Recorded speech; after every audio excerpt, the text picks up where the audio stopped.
यत्यमित सज्ञान शक्तिपयोनिधिः अभ्रमं भङ्गरहितं अजडं विमलं सदा आनन्दतीर्थमतुलं भजेतापत्रयापहं चित्रैः पदैश्च गम्भीरैः वाक्यैर्मानैरखण्डितैः गुरुभावं व्यञ्जयन्ती भाति श्रीजयतीर्थवाक्कल्पितकल्पोऽयं प्रत्यर्थगजकेसरी व्यासतीर्थगुरुर्भूयात् अस्मदिष्टार्थसिद्धये सत्यधीरकराब्जोत्थः ज्ञानवैराग्यसागरः सत्यज्ञानाख्यतरणिः स्वान्तध्वान्तं निकृन्दतु सत्याभिज्ञकराब्जोत्थान् 50 वर्षपूजकान् सत्यप्रमोदतीर्थार्यान् नौमि न्यायसुधारतानापादमुनिपर्यन्तं गुरूणामाकृतिं स्मरेत तेन विघ्नाः प्रणश्यन्ति सिद्ध्यन्ति च मनोरथाः शुभान् ध्यायन्ति कामान् गुरुदेवप्रसादजन् इतरान् आत्मपापोत्थान् तेषां विद्या फलिष्यति हरिः ओं श्री गुरुभ्यो नमः श्री सत्यात्मतीर्थगुरुभ्यो नमः नारायणं नमस्कृत्य नरं चैव नरोत्तमं देवीं सरस्वतीं व्यासं ततो जयमुदीरयेत् स्वस्तस्तु अशेष सन्मङ्गलानि भवन्तु ಪರಮ ಪವಿತ್ರವಾದಂತಹ ವೇದವ್ಯಾಸರು ರಚನೆ ಮಾಡಿದ 18 ಪುರಾಣಗಳಲ್ಲಿ ಪ್ರಸಿದ್ಧವಾದ ಒಂದು ಪುರಾಣ ಮಾರ್ಕಂಡೇಯ ಪುರಾಣ. ಪುರಾಣ ಪ್ರಪಂಚವನ್ನ ತೆಗೆದು ಬಿಟ್ಟರೆ ಮುಚ್ಚಲಿಕ್ಕೆ ಮನಸ್ಸು ಬರೋದಿಲ್ಲ. ಅಷ್ಟು ರಾಶಿ ರಾಶಿ ವಿಷಯಗಳು ಪುರಾಣಗಳಲ್ಲಿ ಇದೆ. ಒಂದೊಂದು ಪುರಾಣದಲ್ಲಿ ಇದೆ. ಅನೇಕ ಅರ್ಥಗಳು ಪುರಾಣಕ್ಕೆ ಇದೆ. ಅನೇಕ ವಿಚಾರಗಳು ಸೃಷ್ಟಿಯ ಬಗ್ಗೆ, ಸ್ಥಿತಿಯ ಬಗ್ಗೆ, ಯುಗಗಳ ಬಗ್ಗೆ ಎಲ್ಲ ವಿಚಾರಗಳು ಪುರಾಣಗಳಲ್ಲಿ ತುಂಬಿಕೊಂಡಿದೆ. ಯಾಕೆ ಪುರಾಣವನ್ನ ಕೇಳಬೇಕು? ನಾವು ಯಾವಾಗಲೂ ಒಂದು ಮಾತು ಹೇಳ್ತಾ ಇದ್ದೇವೆ, ನಾವೇ ನಮ್ಮ ಸಂಸ್ಕೃತಿಗೆ, ನಮ್ಮ ಸಂಸ್ಕೃತ ಪದಗಳಿಗೆ ಒಂದೊಂದು ಸಾರಿ ಅವಮಾನ ಮಾಡ್ತೇವೆ. ನಮಗೆ ಗೊತ್ತಿಲ್ಲ, ಮನೆಯಲ್ಲಿ ಏನೋ ಸಮಸ್ಯೆ ಆಗಿರುತ್ತೆ, ಯಾರೋ ಮುಂದೆ ಹೇಳ್ಕೊತಾ ಇರ್ತಾರೆ, ಅಯ್ಯೋ ನಮ್ಮ ಮನೆಯಲ್ಲಿ ದೊಡ್ಡ ರಾಮಾಯಣ ನಡೀತಾ ಇದೆ. ರಾಮಾಯಣ ಎಷ್ಟು ದೊಡ್ಡದ್ದದು, ಅದನ್ನ ಯಾವುದೋ ನಮ್ಮ ಮನೆ ಒಂದು ಸಣ್ಣ ಗಲಾಟೆಗೆ ನಾವು ಜೋಡಿಸ್ಕೊಂಡ್ಬಿಡುದು. ಇದು ನಾವು ರಾಮಾಯಣಕ್ಕೆ ಮಾಡುವ ಅವಮಾನ. ಅಯ್ಯೋ ಅವನದೇನ್ ಪುರಾಣ ಕೇಳೋದು, ಯಾರೋ ಏನೋ ಹೇಳ್ತಾ ಇದ್ರು ನಮಗೆ ಕೇಳಿಕ್ಕೆ ಇಷ್ಟ ಇರೋದು, ಅಯ್ಯೋ ಅವನದೇನ್ ಪುರಾಣ ಕೇಳೋದು. ಪುರಾಣ ಶಬ್ದವನ್ನ, ರಾಮಾಯಣ ಶಬ್ದವನ್ನ, ಇವುಗಳನ್ನೆಲ್ಲ ಬಹಳ ಸಣ್ಣ ಅರ್ಥದಲ್ಲಿ ಬಳಸಿ ನಾವು ಪುರಾಣಗಳಿಗೆ, ಎಷ್ಟೋ ಸಾರಿ ಪುರಾಣಗಳಲ್ಲಿ ಬರುವ ಪಾತ್ರಗಳಿಗೆ ಬಹಳ ದೊಡ್ಡ ಅವಮಾನ ಮಾಡ್ತೇವೆ. ನಮಗೆ ಗೊತ್ತಿಲ್ಲ, ಅದರಿಂದ ಬರುವಂತಹ ಪಾಪಗಳ ಕಲ್ಪನೆ ಇಲ್ಲ ನಮಗೆ. ಯಾಕೆ ಇವುಗಳನ್ನ ಪುರಾಣ ಅಂತ? ಪುರಾಣ ಅಂದ್ರೆ ಇವತ್ತು ಯಾವುದೋ ಹಳೆಯ ವಿಷಯ ಹೇಳೋದಕ್ಕೆ ಪುರಾಣ ಅನ್ನೋ ಅರ್ಥದಲ್ಲಿ ಪುರಾಣವನ್ನ ಬಳಸ್ತೀವಿ. ಅಯ್ಯೋ ಯಾವುದೋ ಪುರಾಣ ಹೇಳ್ತಾರೆ, ಆ ಪುರಾಣ ಅನ್ನೋ ಶಬ್ದವನ್ನ ಏನೋ ಹಿಂದೆ ಯಾವಾಗೋ ಆಗಿ ಹೋದ ಏನೋ ಕಥೆ ಅದನ್ನ ಹೇಳ್ತಾನೆ ಅಂದ್ರೆ ಇವತ್ತಿಗೆ ಅದು ಅನುಪಯುಕ್ತ, ಅದ್ರ ಬಗ್ಗೆ ನಮ್ಗೆ ಏನಷ್ಟು ಆಸಕ್ತಿ ತೋರಿಸುವ ಅವಶ್ಯಕತೆ ಇಲ್ಲ ಅನ್ನುವ ಅರ್ಥದಲ್ಲಿ ಪುರಾಣ ಶಬ್ದವನ್ನ ನಾವೆಷ್ಟೋ ಸಾರಿ ಬಳಸಿ ಬಿಡ್ತೇವೆ. ಅಲ್ಲ, ಪುರಾಣವನ್ನ ಯಾಕೆ ಕೇಳಬೇಕು ಅನ್ನೋದನ್ನ ಪುರಾಣ ಅನ್ನೋ ಶಬ್ದ ಹೇಳುತ್ತೆ. ಯಾಕೆ ಪುರಾಣವನ್ನ ಕೇಳಬೇಕು? ನಾವು ಯಾಕೆ ಕೇಳಬೇಕು ಅಂದ್ರೆ, ಈ ದೇಹ ದೇವರು ನಮಗೆ ಕೊಟ್ಟ ಮೇಲೆ ಈ ದೇಹದಿಂದ ನಾವು ಬದುಕನ್ನ ಹೆಂಗ್ ಬದುಕಬೇಕು ಅನ್ನುವುದನ್ನ ತಿಳಿಸಿಕೊಡೋದು ಪುರಾಣ.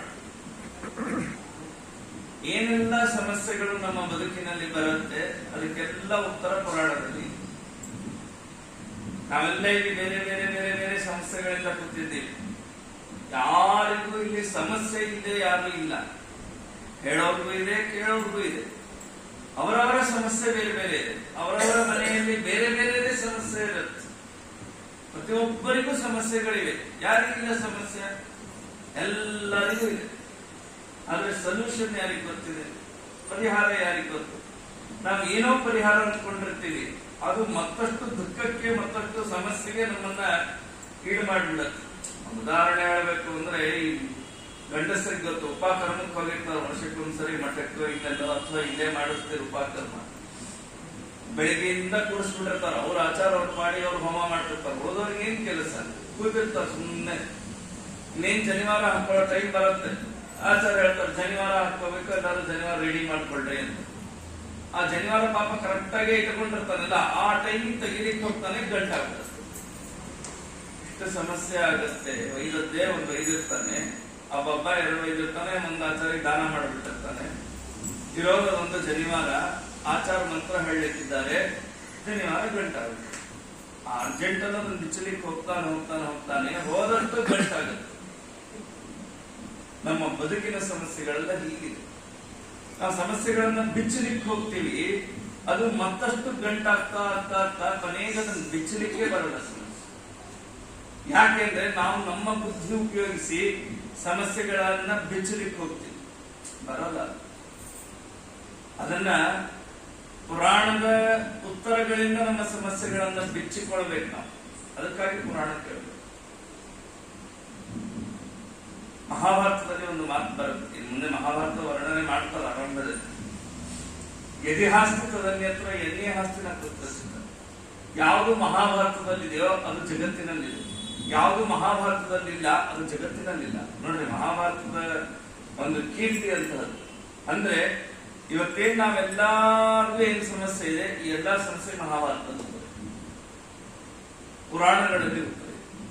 ಇದು ಪುರಂ ಅಣತಿ, ನಮ್ಮ ದೇಹವನ್ನ ಆಳತ್, ಅಂದ್ರೆ ನಾವು ಹೇಗೆ ನಡ್ಕೋಬೇಕು ಅನ್ನೋದನ್ನ ತಿಳಿಸಿಕೊಡತ್. ಆದ್ದರಿಂದ ಇದು ಪುರಾಣ ಅಂತ ಹೇಗೆ ಅವತ್ತೂ ಆಗಿರೋ ಕಥೆಯನ್ನ ಹೇಳ್ತಾ ಇದೆ ಅಂತ ನಾವು ಕೇಳ್ತಾ ಕೂತ್ರೆ ಅಕ್ಷರಶಃ ನಮಗೆ ಬೋರ್ ಆಗುತ್ತೆ. ಯಾವತ್ತೂ ಆಗುತ್ತನ್ನ ನಾವು ಕೇಳಿ ಏನ್ ಮಾಡೋದು? ನೀವು ರಾಮಾಯಣನೇ ಕೇಳ್ರಿ, ಮಹಾಭಾರತವೇ ಕೇಳ್ರಿ, ಇನ್ನು ಅನೇಕ ಪುರಾಣಗಳನ್ನ ಕೇಳ್ರಿ. ಅದನ್ನ ಇವತ್ತಿನ ನಮ್ಮ ಬದುಕಿಗೆ ಹೋಲಿಸಿಕೊಂಡಾಗ ಮಾತ್ರ ಅದನ್ನ ಕೇಳೋದಕ್ಕೆ ನಮ್ಗೆ ಇಂಟ್ರೆಸ್ಟ್ ಬರುತ್ತೆ, ಅಭಿರುಚಿ ಬರುತ್ತೆ. ಯಾಕಂದ್ರೆ ನನಗೇನ್ ಬೇಕು ಅದು ನನಗೆ ಪುರಾಣಗಳಿಂದ ಸಿಗಬೇಕು, ಅದು ಪುರಾಣಗಳಿಂದ ಸಿಗತ್ತೆ. ನನಗೆ ಬೇಕಾದ ಉತ್ತರ ಪುರಾಣದಿಂದ ಸಿಗುತ್ತೆ. ನಾನಾ ತರಹದ ಎಲ್ಲಾ ಸಮಸ್ಯೆಗಳಿವೆ. ಹೀಗಾಗಿ ಪುರಾಣಗಳನ್ನ ಶ್ರವಣ ಮಾಡಬೇಕು. ಪುರಾಣಗಳನ್ನ ಶ್ರವಣ ಮಾಡ್ತಾನೇ ಇರ್ಬೇಕು. ಇದೊಂದು ಕರ್ತವ್ಯ ಅಂತ ಹೇಳ್ತಾರೆ. ನಮವಿಧವಾದ ಭಕ್ತಿಯಲ್ಲಿ ಮೊದಲು ಹೇಳಿದ್ದೇನೆ, ಶ್ರವಣ ಕೇಳ್ರಿ, ಕೇಳ್ತಾನೆ ಇರ್ಬೇಕು. ಯಾವತ್ ಮುಗಿಸೋದು? ಕೇಳ್ತಾನೆ ಇದ್ರೆ ಹೇಗೆ? ನಮ್ ಎಷ್ಟು ಕೇಳಿದ್ರೆ ಯಾವತ್ತು ಮುಗಿಯತ್ತೆ? ರಾಶಿ ಇದೆ ಕೇಳಿ, ರಾಶಿ ಇದೆ. ನನ್ಗೀಗ ಅದೇ ದೊಡ್ಡ ಸಮಸ್ಯೆ, ಸವಾಲಾಗಿದೆ. ದುರ್ಯೋಧನೋಡು 3 ದಿವಸ ಟೈಮ್ ಕೊಟ್ಟಿದ್ದಾರೆ. ಮಾರ್ಕಂಡೇಯ ಪುರಾಣ ಇಷ್ಟು ದೊಡ್ಡದಿದೆ, ದೊಡ್ಡದಿದೆ ಮಾರ್ಕಂಡೇಯ ಪುರಾಣ. ದೇವಸ್ಮ ಮೊದಲನಲ್ಲೇ ನಾನು ಇದನ್ನ 2.5 ವರ್ಷ ಹೇಳಿದ್ದೀನಿ. ಮಾರ್ಕಂಡೇಯ ಪುರಾಣ ದುಬೈರಾಮ ಅವ್ರ ಮನೆಗೆ 2.5 ವರ್ಷ ಹೇಳಿದೆ ಮಾರ್ಕಂಡೇಯ ಪುರಾಣ. ಅದು ಕೊನೆಗೆ ಅವಸರ ಮಾಡಿ ಶ್ರಾವಣ ಬರ್ತಾರೆ ಮಂಗಳ ಮಾಡಿದೆ. ಅಂದ್ರೆ ಅಷ್ಟು ದೊಡ್ಡದಿದೆ ಮಾರ್ಕಂಡೇಯ ಪುರಾಣ. ಮಾರ್ಕಂಡೇಯರ ಹಾಗೆ ಚಿರಂಜೀವಿ ಇದು ಮುಗಿಯುವಂತಹ ಕಥೆ ಅಲ್ಲ. ಪ್ರಧಾನವಾದ ವಿಷಯ ಮಾತ್ರ ಈ 3 ದಿನಗಳಲ್ಲಿ ತಿಳಿಯುವ ಪ್ರಯತ್ನ ಮಾಡೋಣ. ಹೀಗಾಗಿ ಯಾಕೆ ಪುರಾಣಗಳನ್ನ ಕೇಳಬೇಕು ಅಂದ್ರೆ, ಬದುಕಿನಲ್ಲಿ ನಾವು ಹೇಗೆ ನಡಿಬೇಕು ಅನ್ನುವುದನ್ನ ಕಲಿತುಕೊಳ್ಳುವುದಕ್ಕೆ ಪುರಾಣವನ್ನ ಕೇಳಬೇಕು. ಇಲ್ಲಿ ಬರುವ ಅನೇಕ ಕಥೆಗಳು ನನ್ನ ಕಥೆಗೆ ಸಿಂಕ್ ಆಗ್ತಾ ಇರುತ್ತೆ. ನನಗೆ ಉತ್ತರ ಗೊತ್ತಿರೋದಿಲ್ಲ. ಇಲ್ಲಿಯ ಘಟನೆಗಳಿಂದ ನನಗೆ ಉತ್ತರ ಸಿಗತ್ತೆ, ಸೂಚನೆ ಸಿಗತ್ತೆ. ಹಿಂದಿನ ಕಾಲಕ್ಕೆಲ್ಲ ಅಂದ್ರೆ ಎಷ್ಟು ನಂಬಿಕೆ ಇರ್ತಿತ್ತು ಅಂತ ಹೇಳ್ತೇನೆ. ಈಗಲೂ ಇದನ್ನ ಮಾಡುವ ಪದ್ಧತಿ ಇದೆ. ಪ್ರಾಚೀನರಲ್ಲಿ ಏನೇ ಸಮಸ್ಯೆ ಬಂದ್ರೆ ಕಡ್ಡಿ ಹಾಕ್ಬೇಕು. ಮಹಾಭಾರತ ತಾತ್ಪರ್ಯ ನಿರ್ಣಯ ನೋಡುವುದು ಅಂತ ಮಹಾನುಭಾವರಾದ ಸತ್ಯಧ್ಯಾನ ತೀರ್ಥರು 6 ವರ್ಷ ತಿರುಚಾನೂರಿನಲ್ಲಿ ಪಾಠಕ್ಕಾಗಿ ಕೂತ್ಕೊಂಡ್ಬಿಡ್ತಾರೆ. 6 ವರ್ಷ ಪಾಠಕ್ಕಾಗಿ 300 ಜನ ಸನ್ಯಾಸಿಗಳ ಹತ್ರ ಪಾಠಕ್ಕೆ. ಒಂದು ದೊಡ್ಡ ಸಂಸ್ಥಾನ 6 ವರ್ಷ ಒಂದೇ ಕಡೆ ಕೂತ್ಕೊಂಡ್ರೆ ಏನಾಗಬೇಕು? ಒಂದು ದಿನ ಭಯಂಕರ ಬಿಸಿಲು ತಿರುಚಾನೂರಿನಲ್ಲಿ ನೀವು ನೋಡ್ಬೋದು. ಸಣ್ಣ ರುದ್ರಾಜ ಹನುಮಂತ ದೇವರ ಒಂದು ದೇವಸ್ಥಾನ ಇದೆ, ಸತ್ಯಧ್ಯಾನರ ಕಾರ್ಯಕ್ಷೇತ್ರ. ಕೇವಲ ಪಾಠಕ್ಕಾಗಿ ಬೆಳಿಗ್ಗೆಯಿಂದ ರಾತ್ರಿ ತನ ಪಾಠ ಆಗಬೇಕು. ಒಂದು ದಿನ ಒಬ್ಬ ವಿದ್ಯಾರ್ಥಿಗೆ ತುಂಬಾ ಬಾಯಾರಿತದ್ದು, ಬೇಸಿಗೆ ತುಂಬಾ ಬಾಯಾರಿಕೆ ಆಗಿತ್ತು. ಅಲ್ಲೊಬ್ಬ ಸೌತೆಕಾಯಿ ಮಾರನ್ನು ಬಂದಿದ್ದ. ಆ ಹುಡುಗ ಹೋಗಿ ದಿವಾನ್ರಿಗೆ ಕೇಳಿದಂತ, ನನಗೊಂದು ಸೌತೆಕಾಯಿ ಕೊಡಿಸ್ರಿ ಅಂತ ಕೇಳಿದ. ದಿವಾನ್ ಹೋಗಿ ಪೆಟ್ಟಿಗೆ ತೆಗೆದು ನೋಡಿದ್ರೆ ಆ ಹುಡುಗನಿಗೆ ಸೌತೆಕಾಯಿ ಕೊಡಿಸ್ಲಿಕ್ಕೆ ದುಡ್ಡಿರ್ಲಿಲ್ಲ. ದಿವಾನ್ ಹೋಗಿ ಸತ್ಯಧ್ಯಾನ ತೀರ್ಥರಿಗೆ ಪ್ರಾರ್ಥನೆ ಮಾಡಿದಂತೆ, ಸ್ವಾಮಿ ನೀವು ಇನ್ನ ಸಂಚಾರ ಮಾಡಲೇಬೇಕು, ಒಬ್ಬ ವಿದ್ಯಾರ್ಥಿಗೆ ಸೌತೆಕಾಯಿ ಕೊಡಿಸೋದು ಕಷ್ಟ ಆಗಿದೆ ಮಠದಲ್ಲಿ. ಸತ್ಯಧ್ಯಾನ ನಿರ್ಣಯ ನೋಡಿದ್ರು. ತಾತ್ಪರ್ಯ ನಿರ್ಣಯದಲ್ಲಿ ಹೀಗೆ ಕಡ್ಡಿ ಹಾಕಿ ತೆಗೆದು ನೋಡಿದ್ರೆ ಒಂದು ಶ್ಲೋಕ ಬಂತು. ಏನ್ ಶ್ಲೋಕ ಬಂತು ಅಂದ್ರೆ, ಪ್ರೀತ ಪ್ರಯಾಣ ಅಭಿರೋಚಯತೆ ಸ ರಾಮ ಅಂತ ಬಂತು. 4ನೇ ಅಧ್ಯಾಯದಲ್ಲಿ ಬರುತ್ತೆ. ಪ್ರೀತನಾದ ರಾಮದೇವರು ಪ್ರಯಾಣವನ್ನ ಆಸೆ ಪಡ್ತಾ ಇದ್ದಾನೆ ಅಂತ ಶ್ಲೋಕ ಬಂತು. ಆಗ ಸತ್ಯಧರ್ಮತೀರ್ಥರು ಸಂಚಾರ ಪ್ರಾರಂಭ ಮಾಡ್ತಾರೆ ಅಂತ ನಾವು ಕಥೆ ಕೇಳ್ತೇವೆ. ಹೀಗಾಗಿ ನಮ್ಮ ಸಮಸ್ಯೆಗಳಿಗೆ ಉತ್ತರ ಇತಿಹಾಸ ಪುರಾಣ ಗ್ರಂಥಗಳಲ್ಲಿ ಇದೆ. ನಾವು ಹಾಗೆ ಮಾಡ್ತೀವಿ ಅನ್ಬೇಡ್ರಿ, ಜ್ಞಾನಿಗಳ ಕೈಯಿಂದ ಮಾಡಿಸ್ಬೇಕು ಅದನ್ನು ಹೇಳ್ತೇನೆ. ಮತ್ ನಾಳೆ ದಿನ ಭೇಟಿ ಆಗ್ತದೆ. ಇವತ್ತು ಬೆಳಿಗ್ಗೆ ನಾಳೆ ಬೇಗ ಹೇಳ್ಬೇಕೋ ಬೇಡ ನಿರ್ಣಯ ಹಾಗಲ್ಲ. ಅತ್ಯಂತ ಪ್ರಧಾನವಾದ ಘಟ್ಟಗಳಲ್ಲಿ ಮಾತ್ರ ನಿರ್ಣಯಗಳನ್ನ ನೋಡು. ಸಣ್ಣ ಸಣ್ಣ ವಿಷಯಕ್ಕೆಲ್ಲ ನಾಳೆ ಪುರಾಣಕ್ಕೆ ಹೋಗೋದು ಬೇಡ ನಿರ್ಣಯ ತೆಗೆದು ನೋಡು, ಅದನ್ನ ಮಾಡ್ತಾವ. ಹೀಗಾಗಿ ಪುರಾಣಗಳಿಗೆ ವಿಚಿತ್ರ ಶಕ್ತಿ ಇದೆ. ನೀವದನ್ನ ಇದು ಹೇಗೆ ಅಂದ್ರೆ, ಇದರಲ್ಲಿ ನಾವು ಎಷ್ಟು ಶ್ರದ್ಧೆಯನ್ನ ಇನ್ವೆಸ್ಟ್ ಮಾಡ್ತೀವೋ ಅಷ್ಟು ಫಲ ಇದೆ. ನಾವು ಶ್ರದ್ಧೆಯನ್ನು ಇನ್ವೆಸ್ಟ್ ಮಾಡಬೇಕು. ನೀವು ನಂಬಿಕೆಯಿಂದ ಪುರಾಣಗಳನ್ನ ಕೇಳಿ ಒಂದು ವಿಚಿತ್ರ ವೈಬ್ರೇಷನ್ ಇಲ್ಲಿ ಬರುತ್ತೆ. ಪುರಾಣಗಳನ್ನ ಕೇಳುವಾಗ ಒಂದು ಸಾತ್ವಿಕವಾದ ಒಂದು ವೈಬ್ರೇಷನ್ ಇಲ್ಲಿ ಕ್ರಿಯೇಟ್ ಆಗುತ್ತೆ. ಯಾಕೆಂದ್ರೆ ಪುರಾಣಗಳಿಂದ ಶಕ್ತಿ ಇದೆ. ಮಾರ್ಕಂಡೇಯ ಪುರಾಣ ಮಹಾನುಭಾವರಾದ ಮೃಕಂಡ ಋಷಿಗಳ ಮಕ್ಕಳಾದಂತಹ ಮಾರ್ಕಂಡೇಯರು ಅತ್ಯಂತ ಚಿರಂಜೀವಿಗಳು. ಯಾವ ದೇವತೆಗಳಿಗೂ ನೋಡಲಿಕ್ಕೆ ಸಾಧ್ಯ ಆಗದೇ ಇರುವಂತಹ ಪ್ರಲಯವನ್ನ ನೋಡಿದ ಮಹಾನುಭಾವರು. ಪರಮಾತ್ಮ ಮಾರ್ಕಂಡೇಯರಿಗೆ ಪ್ರಲಯವನ್ನು ತೋರಿಸಿದ್ದ. ಭಾಗವತದ 12ನೇ ಸ್ಕಂದದಲ್ಲಿ ಆ ಮಾರ್ಕಂಡೇಯರಿಗೆ ದೇವರ ಪ್ರಲಯ ತೋರಿಸಿದ ವಿಚಾರವನ್ನು ನಾವು ಕೇಳ್ತೇವೆ. ದೀರ್ಘಾಯುಷ್ಯ ಅಲ್ಪ ಪ್ರಯುಕ್ತ ಜೀವನವನ್ನ ಮಾಡಿದಂತಹ ಮಹಾನುಭಾವರು ಮಾರ್ಕಂಡೇಯ. ಅವರ ಸಂವಾದ ರೂಪದಲ್ಲಿ ಇದೆ. ಆದ್ದರಿಂದ ಇದನ್ನ ಮಾರ್ಕಂಡೇಯ ಪುರಾಣ ಎಂಬುದಾಗಿ ಕರೆಯುತ್ತಾರೆ. ಈ ಪುರಾಣವನ್ನ ಕೇಳುವುದರಿಂದಲೂ ಕೂಡ ನಮಗೆ ಮಂಗಲ ಆಗುತ್ತೆ, ಇದರಲ್ಲಿ ಸಂದೇಹ ಇಲ್ಲ. ನಾರಾಯಣ ನಮಸ್ಕೃತ್ಯ ತರಂಚೈವ ನರೋತ್ತಮಂ ದೇವಿ ಸರಸ್ವತಿ ಚೈವ ತಥೋಜಯ ಮುದೀರಯಿ ಅಂತ ಪುರಾಣದ ಸಾಮಾನ್ಯ ಮಂಗಲ ಶ್ಲೋಕ ಇದೆ. ತಪಸ್ವಾಧ್ಯಾಯ ನಿರತಂ ಮಾರ್ಕಂಡೇಯಂ ಮಹಾಮುನಿಂ ವ್ಯಾಸಶಿಷ್ಯೋ ಮಹಾತೇಜ ಜೈನೈ ಪರ್ಯಪೃಚ್ಛತ. ತಪಸ್ವಾಧ್ಯಾಯಗಳಲ್ಲೇ ನಿರತರಾದವರು ಮಾರ್ಕಂಡೇಯರು.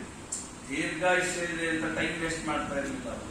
ತಪಸ್ವಾಧ್ಯಾಯ ನಿರತ, ತಪಸ್ಸು ಅಧ್ಯಯನ ಇವುಗಳಲ್ಲಿಯೇ ರತರಾಗಿ ಇರುವಂತಹ ಮಾರ್ಕಂಡೇಯರನ್ನ ವೇದವ್ಯಾಸ ದೇವರ ಶಿಷ್ಯರು ಜೈಮಿನಿಗಳು. ಅದ್ಭುತವಾದಂತಹ ಸಾಮರ್ಥ್ಯ. ಸೂತ್ರದಲ್ಲಿ ಇವರ ಹೆಸರು ಬರುತ್ತೆ. ಬ್ರಹ್ಮಸೂತ್ರದಲ್ಲಿ ವ್ಯಾಸರಿಗೆ ಅತ್ಯಂತ ಪ್ರಿಯರಾದ ಶಿಷ್ಯರು ಇವರೇ. ಒಂದು ಮತ ಪ್ರವರ್ತಕರು ಹೋದ್ರು ಜೈಮಿನಿಗಳು. ಇಂತಹ ಜೈಮಿನಿಗಳು ಮಾರ್ಕಂಡೇಯ ಮುನಿಗಳನ್ನ ಪ್ರಶ್ನೆಯನ್ನ ಮಾಡ್ತಾರೆ. ಮಾರ್ಕಂಡೇಯ ಋಷಿಗಳೇ, ವೇದವ್ಯಾಸ ದೇವರು ಮಹಾಭಾರತವೆಂಬ ಒಂದು ಅದ್ಭುತವಾದ ಇತಿಹಾಸವನ್ನ ರಚನೆ ಮಾಡಿದ್ದಾರೆ. ಅನೇಕ ಶಾಸ್ತ್ರೀಯ ತತ್ವ ಸಮುಚ್ಚಯಗಳಿಂದ ಕೂಡಿದಂತಹ ಪರಮ ಪವಿತ್ರವಾದ ಗ್ರಂಥ ಅದು ಮಹಾಭಾರತ. ಆ ಮಹಾಭಾರತವನ್ನ ನಾವು ಕೇಳಿದ್ದೇವೆ. ಈಗ ನನಗೆ ಮಹಾಭಾರತದ ನಂತರದಲ್ಲಿ ಕೆಲವು ವಿಚಾರಗಳನ್ನು ಶ್ರವಣ ಮಾಡಬೇಕು ಅಂತ ಇದೆ. ಅಂದ್ರೆ ಮಹಾಭಾರತವನ್ನ ಕೇಳಿದ ಮೇಲೆ ನನಗೆ ಕೆಲವು ಪ್ರಶ್ನೆಗಳು ಬಂದಿದೆ ಅಂತ. ಕೇಳುವಾಗ ಪ್ರಶ್ನೆ ಬರಬೇಕು. ಅಂದ್ರೆ ಕೇಳ್ತಾ ಇದ್ದಾರೆ ಅಂತ ಅರ್ಥ. ಕೇಳುವಾಗ ಪ್ರಶ್ನೆನೇ ಬರೋದಿಲ್ಲ ಅಂದ್ರೆ ಅವ್ರು ಸರಿಯಾಗಿ ಕೇಳ್ತಾ ಇಲ್ಲ ಅಂತ ಅರ್ಥ. ನಮಗೆ ಸ್ವಾಮಿಗಳ ಜೊತೆ ಸಂಚಾರದಲ್ಲಿದ್ದಾಗ, ಸಂಚಾರ ಅಂದ್ರೆ ಅದು ಒಟ್ಟಾರೆ ಟೈಮ್ ಅಸ್ತವ್ಯಸ್ತ. ಅವಾಗೋ ರಾತ್ರಿ 2 ಗಂಟೆಗೆ ಊರು ಮುಟ್ಟಬೇಕು. ಅವರು ದೇವತೆಗಳು ಅವರಿಗೆ ನಿದ್ದೆ ಬೇಕಾಗಿಲ್ಲ. ನಮಗೆ ನಿದ್ದೆ ಅಂದ್ರೆ ಅತ್ಯಂತ ಪ್ರೀತಿ ನೋಡಿ. ಬೆಳಗ್ಗೆ 4:15 ಎಬ್ಬಿಸ್ಬಿಡು, ಹೋಗೋದೇ 2:15, 4:15 ಪಾಠಕ್ಕೆ ಕೂತಿರ್ಬೇಕು. ಮತ್ ಮಲಗೋ ಹಾಗಿಲ್ಲ, ಶ್ರವಣ ನೋಡ್ತಾ ಇರೋರಿಗೆ ಎಲ್ಲಾರು ನೋಡಿ ಪಾಠ ಹೇಳೋದ್ರ. ಮಧ್ಯೆ ಅರ್ಥ ಆಯ್ತೋ ಇಲ್ಲ ಅಂತ ಕೇಳ್ಬೇಕು. ಹೂ ಒಂದು ಬಿಟ್ರೆ ಏನ್ ಅರ್ಥ ಆಯ್ತು ಹೇಳೋದು ನೋಡು. ನಮ್ಗೆ ಗೊತ್ತೇ ಇರೋದಿಲ್ಲ, ಅದ್ರ ನಿದ್ದೆ ಮಗು. ಏನ್ ಪ್ರಶ್ನೆ ಬಂದಿಲ್ಲ ಏನೋ ಅನ್ಬೇಕು. ಶ್ರವಣ ಪ್ರಶ್ನೆ ಬರಬೇಕು ಅಂತ. ನೀವು ಪ್ರಶ್ನೆ ಕೇಳ್ತಾ ಇಲ್ಲ ಅಂದ್ರೆ ನೀವು ಕೇಳ್ತಾನೆ ಇಲ್ಲ ಅಂತ ಅರ್ಥ. ಹೀಗಾಗಿ ಜೈಮಿನಿಗಳು ಮಹಾಜ್ಞಾನಿಗಳು ಅವರಂತಾರೆ, ನನಗೆ ಕೆಲವು ಪ್ರಶ್ನೆ ಬಂದಿದೆ. ಅಸ್ಮಾನ್ ಮಾನುಷತಾಂ ಪ್ರಾಪ್ತೋ ನಿರ್ಗುಣೋಪಿ ಜನಾರ್ದನ ವಾಸುದೇವೋ ಜಗತ್ಸೂಚಿ ಸ್ಥಿತಿ ಸಂಯಮ ಕಾರಣಂ. ದೇವರು ಕೃಷ್ಣನಾಗಿ ಯಾಕೆ ಅವತಾರ ಮಾಡಿದ್ದಾರೆ? ಇದು ಮೊದಲನೇ ಪ್ರಶ್ನೆ. ಜಗತ್ತಿನಲ್ಲಿ ಗಂಡಸರು ಅನೇಕ ವಿವಾಹ ಮಾಡಿಕೊಳ್ಳುವ ಪದ್ಧತಿ ಇದೆ, ಆದರೆ ಹೆಣ್ಣು ಮಕ್ಕಳು ಅನೇಕ ಗಂಡಂತರನ್ನ ವಿವಾಹ ಮಾಡಿಕೊಳ್ಳುವಂತಹ ಪದ್ಧತಿ ಪುರಾಣದಲ್ಲಿ ಇಲ್ಲ. ಈಗ ಅದು ಶುರು ಆಗಿದೆ, ಅದು ದುರಂತ. ಆದ್ರೆ ದ್ರುಪದನ ಮಗಳಾದ ದ್ರೌಪದಿ ಪಾಂಡವರನ್ನ ಮದುವೆ ಮಾಡ್ಕೊಂಡಿದ್ದಾಳಲ್ಲ. ಪಂಚಾನಾಂ ಮಹಿಷಿ ಕೃಷ್ಣ ಹೆತ್ರನ ಸಂಶಯೋ ಮಹಾನ್ ಅಂತ. ಇದು ಲೋಕ ವಿರುದ್ಧವಾದದ್ದು. ದ್ರೌಪದಿ ಯಾಕೆ 5 ಜನರನ್ನು ಮದುವೆ ಮಾಡ್ಕೊಂಡು? ಮತ್ತು ಭೇಷಜಂ ಬ್ರಹ್ಮಹತ್ಯಾಯ ಬಲದೇವೋ ಮಹಾಬಲಃ. ಮಹಾಬಲಿಷ್ಠನಾದಂತಹ ಬಲರಾಮ ತೀರ್ಥಯಾತ್ರೆಯನ್ನು ಕೈಗೊಳ್ಳುವ ಪ್ರಸಂಗದಿಂದ ಬ್ರಹ್ಮಹತ್ಯಾ ಪಾತಕಕ್ಕೆ ಪ್ರಾಯಶ್ಚಿತ್ತವನ್ನ ಮಾಡಿಕೊಳ್ಳುವಂತಹ ಅವಶ್ಯಕತೆ ಏನಿತ್ತು. ಕಥಂಚ ದ್ರೌಪದೇಯಾಸ್ತೆ ಅಕೃತದಾರ ಮಹಾರಥಾಃ. ನೋಡ್ರಿ, ದ್ರೌಪದಿಯ ಮಕ್ಕಳು ಎಂಥ ಪಾಂಡವರ ಮಕ್ಕಳವರು. ಧರ್ಮರಾಜ, ಭೀಮ, ಅರ್ಜುನ, ಏನು ಒಬ್ಬರ ಅದ್ಭುತ ಸಾಮರ್ಥ್ಯ. ಅಂಥ ಪಾಂಡವರ ಮಕ್ಕಳಾಗಿಯೂ ಕೂಡ ಅವರು ಬಹಳ ದಿನ ಬದುಕಲೇ ಇಲ್ಲ, ಸತ್ತು ಹೋಗ್ಬಿಡ್ತಾರೆ. ಅಶ್ವತ್ಥಾಮಾಚಾರ ಕೊಂದು ಬಿಡ್ತಾರೆ ದ್ರೌಪದಿಯ ಮಕ್ಕಳನ್ನು. ಭಾಗವತದ ಪ್ರಥಮ ಸ್ಕಂದದಲ್ಲಿ ಈ ಕಥೆ ಬರ ಅನಾಥರಂತೆ ಅವರು ಅತ್ಯಂತ ಚಿಕ್ಕ ವಯಸ್ಸಿನಲ್ಲಿಯೇ ಮೃತ್ಯುವಶರಾಗಿ ಬಿಡ್ತಾರಲ್ಲ. ಇದ್ಯಾಕೆ? ನನ್ನ ಈ ಎಲ್ಲಾ ಸಂದೇಹಗಳಿಗೆ ನೀವು ಉತ್ತರವನ್ನ ಹೇಳಬೇಕು ಅಂತ ಜೈಮಿನಿಗಳು ಮಾರ್ಕಂಡೇಯರನ್ನ ಕೇಳ್ತಾರೆ. ಇದರಿಂದ ಒಂದು ತಿಳ್ಕೊಳ್ಳ್ರಿ, ನಾನ್ ಮಹಾಬಲಿಷ್ಠ, ನನಗೆ ಬೇಕಾದಷ್ಟು ಶ್ರೀಮಂತಿಕೆ ಇದೆ, ನಾನು ಹೆಲ್ತ್ ಇನ್ಶೂರೆನ್ಸ್ ಮಾಡಿಸಿದ್ದೀನಿ. ಯಾವುದು ನಮ್ಮ ಆಯುಷ್ಯವನ್ನ ನಿರ್ಣಯ ಮಾಡುತ್ತೆ, ನಮ್ಮ ಮೃತ್ಯುವನ್ನ ಯಾವುದು ಮುಂದಾಕೋದಿಲ್ಲ. ನೋಡ್ರಿ, ಅಂಥ ಪಾಂಡವರ ಮಕ್ಕಳಿಗೇನೆ ಏನಿಲ್ಲ, ಅಸ್ತಿತ್ವ ಉಳಿದಿಲ್ಲ, ಬದುಕಲಿಲ್ಲ, ಚಿಕ್ಕ ವಯಸ್ಸಲ್ಲಿ ಸತ್ತವರು. ಆದ್ದರಿಂದಾಗಿ ಮಾರ್ಕಂಡೇಯರಂತ ಎಂಥ ಟೈಮಿಗೆ ಬಂದು ಕೇಳ್ತಾ ಇದ್ದಿ, ಕ್ರಿಯಾಕಾಲೋ ಯಮಸ್ಮಾಕಂ ಸಂಪ್ರಾಪ್ತೋ ಮುನಿಸತ್ತಮ ವಿಸ್ತರೇ ಚಾಪಿ ವಕ್ತವ್ಯೆ ನೈಷಕಾಲ ಪ್ರಶಸ್ಯತೆ. ಕ್ರಿಯಾಕಾಲ, ಇದ್ರ ಬಗ್ಗೆ ಮತ್ತೆ ಹೇಳ್ಬೇಕು. ಇವೆಲ್ಲ ಹೇಳ್ತಾ ಕೂತ್ರೆ ಪುರಾಣ ಮುಂದೋಗಲ್ಲ, ಅದರಿಂದ ಹೇಳದೇ ಇರ್ಬೇಕಾಗಲ್ಲ. ಪ್ರಾಚೀನರು ಸಮಯಕ್ಕೆಷ್ಟು ಬೆಲೆ ಕೊಡ್ತಾ ಇದ್ರು ಅಂದ್ರೆ, ಯಾವಾಗ ಜೈಮಿನಿಗಳು ಬಂದು ಪ್ರಶ್ನೆ ಕೇಳಿದ್ರಲ್ಲ, ಅವಾಗ ನಿತ್ಯ ಕರ್ಮಾನುಷ್ಠಾನ ಕಾಲ ಆಗಿತ್ತು. ಅಂದ್ರೆ ಸಂಧ್ಯಾಕಾಲಕ್ಕೆ ಸಂಧ್ಯಾವಂದನೆಗೆ ಬಹಳ ಪ್ರಾಶಸ್ತ್ಯ ಹೇಳಿದ್ದಾರೆ. ನಾವಿವತ್ತೆಲ್ಲ ಯಾವಾಗ ಸಂಧ್ಯಾವಂದನೆ ಮಾಡ್ತೀವಿ? ಊಟ ಟೈಮಿಗೆ ಮಾಡ್ತೀವಿ. ಊಟಕ್ಕೆ ಕೊಡ್ಬೇಕಾದ್ರೆ ಸಂಧ್ಯಾವಂದನ, ಬೆಳಗ್ಗೆನೂ ಸರಿಯಾದ ಟೈಮಿಗೆ ಸಂಧ್ಯಾವಂದನೆ ಮಾಡೋಣ. ಸೂರ್ಯೋದಯಕ್ಕೆ ಅರ್ಘ್ಯ ಬಿಟ್ಟು ಗಾಯತ್ರಿ ಜಪ ಮಾಡ್ತಾ ನಿಂತಿರ್ಬೇಕು.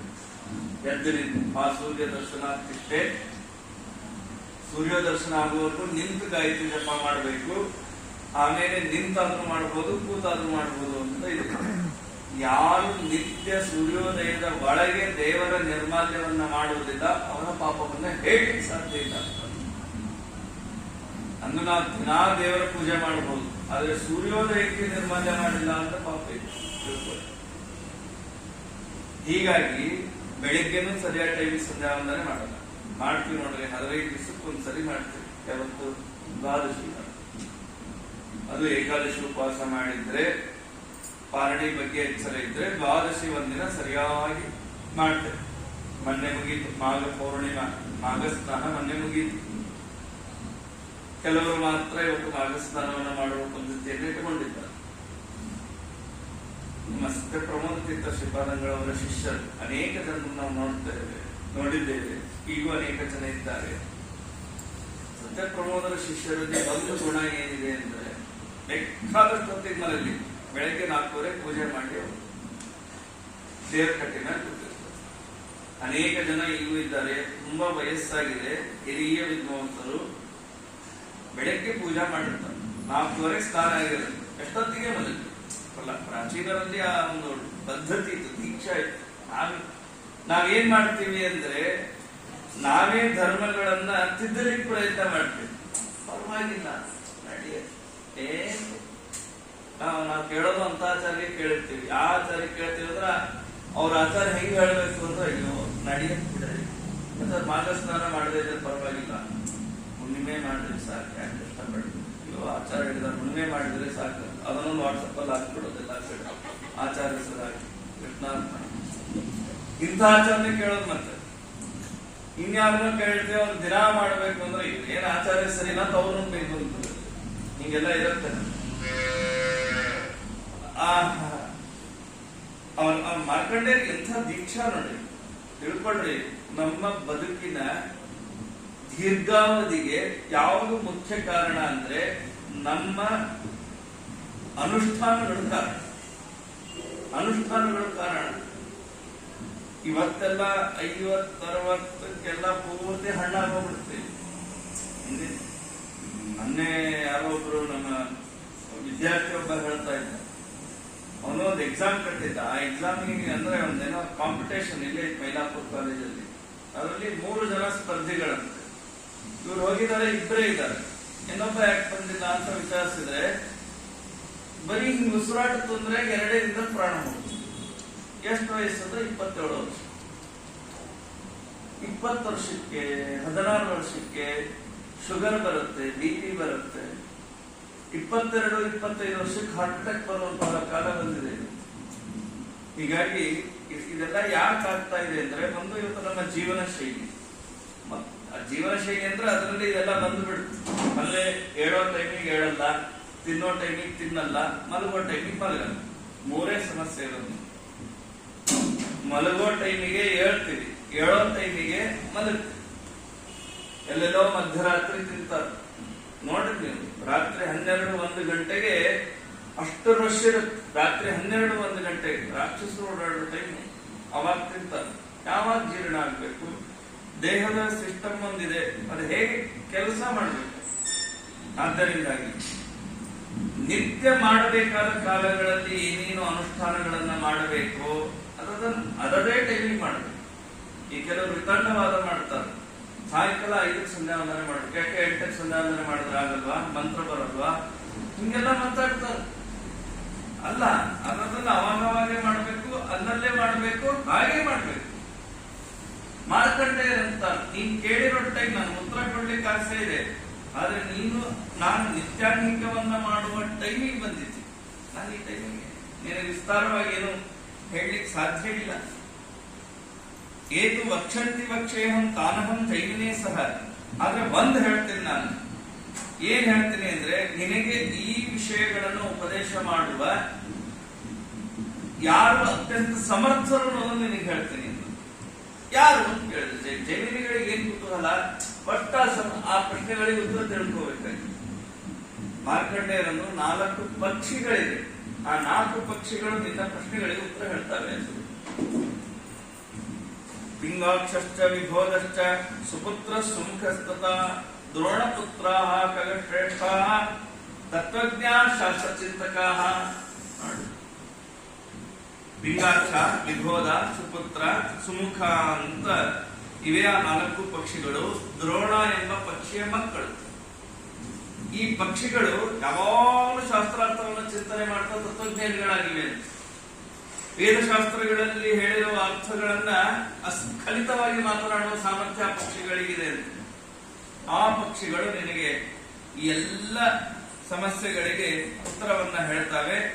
ವಿಂಧ್ಯ ಪರ್ವತದ ಒಂದು ಗುಹೆಯ ಮಧ್ಯದಲ್ಲಿ ವಾಸ ಮಾಡ್ತಾ ಇವೆ. ನೀನಲ್ಲಿ ಹೋಗಿ ಉತ್ತರವನ್ನ ಕಂಡುಕೋ ಅಂತ ಮಾರ್ಕಂಡೇಯರು ಜೈಮಿನಿಗಳಿಗೆ ಹೇಳಿದರು. ಆಶ್ಚರ್ಯ ಆಗೋಯ್ತು ಜೈಮಿನಿ ಋಷಿಗಳಿಗೆ. ಮನುಷ್ಯರೇ ಮಾತಾಡಲ್ಲ ಸರಿಯಾಗಿ, ಸ್ಪಷ್ಟವಾಗಿ ಎಲ್ಲರಿಗೂ ಮಾತಾಡ್ಲಿಕ್ಕೆ ಬರಲ್ಲ. ನಮ್ಗೆ ನಮ್ಮ ಗುರುಗಳು ಯಾವಾಗಲೂ ಹೇಳೋದು, ಸ್ವಾಮಿಗಳ ಜೊತೆ ಸಂಚಾರದಲ್ಲಿದ್ದಾಗ ಪ್ರವಚನಕ್ಕೆ ಬರಲಿ, ದಿನಾ ಪ್ರವಚನಕ್ಕೆ ಬರಲಿ ಅಂತ ಹೇಳೋದು. ನಾವೆಲ್ಲಿ ಹಿಡ್ಕೊಂಡಿವಿ ಅಲ್ಲಿ ಸ್ವಾಮಿ ಪ್ರವಚನ ಇದ್ರೆ ಹೋಗ್ಬಿಡ್ತಿದ್ವಿ. ಒಂದ್ಸರಿ ಎಲ್ಲೋ ಪ್ರವಚನ ನಾವೆಲ್ಲೋ ಹಿಡ್ಕೊಂಡಿದ್ರೆ ಏನೋ ಒಂದು ಆಲಸ್ಯ ಬಿಟ್ಬಿಡ್ತಿದ್ವಿ. ಸ್ವಾಮಿಗಳು ಪ್ರವಚನಕ್ಕೆ ಬಂದ್ರಿ ಅಂತ ಹೇಳೋದು ಯಾವಾಗ. ಯಾಕೆ ಗೊತ್ತಾ? ಯಾರು ಚೆನ್ನಾಗಿ ಕೇಳ್ತಾರಲ್ಲ ಅವರು ಮಾತಾಡೋದ. ಚೆನ್ನಾಗಿ ಕೇಳಬೇಕು. ನೋಡಿ, ನಮ್ಮಲ್ಲಿ ಬಾಯಿ ಒಂದೇ ಇದೆ, ಕಿವಿ ಎರಡಿದೆ, ಅಂದ್ರೆ ಎಷ್ಟು ಕೇಳ್ತೀವೋ ಅರ್ಧನೇ ಮಾತಾಡ್ಬೇಕು ನಾವು. ನಮಗ್ ಮಾತು ಬರಬೇಕು.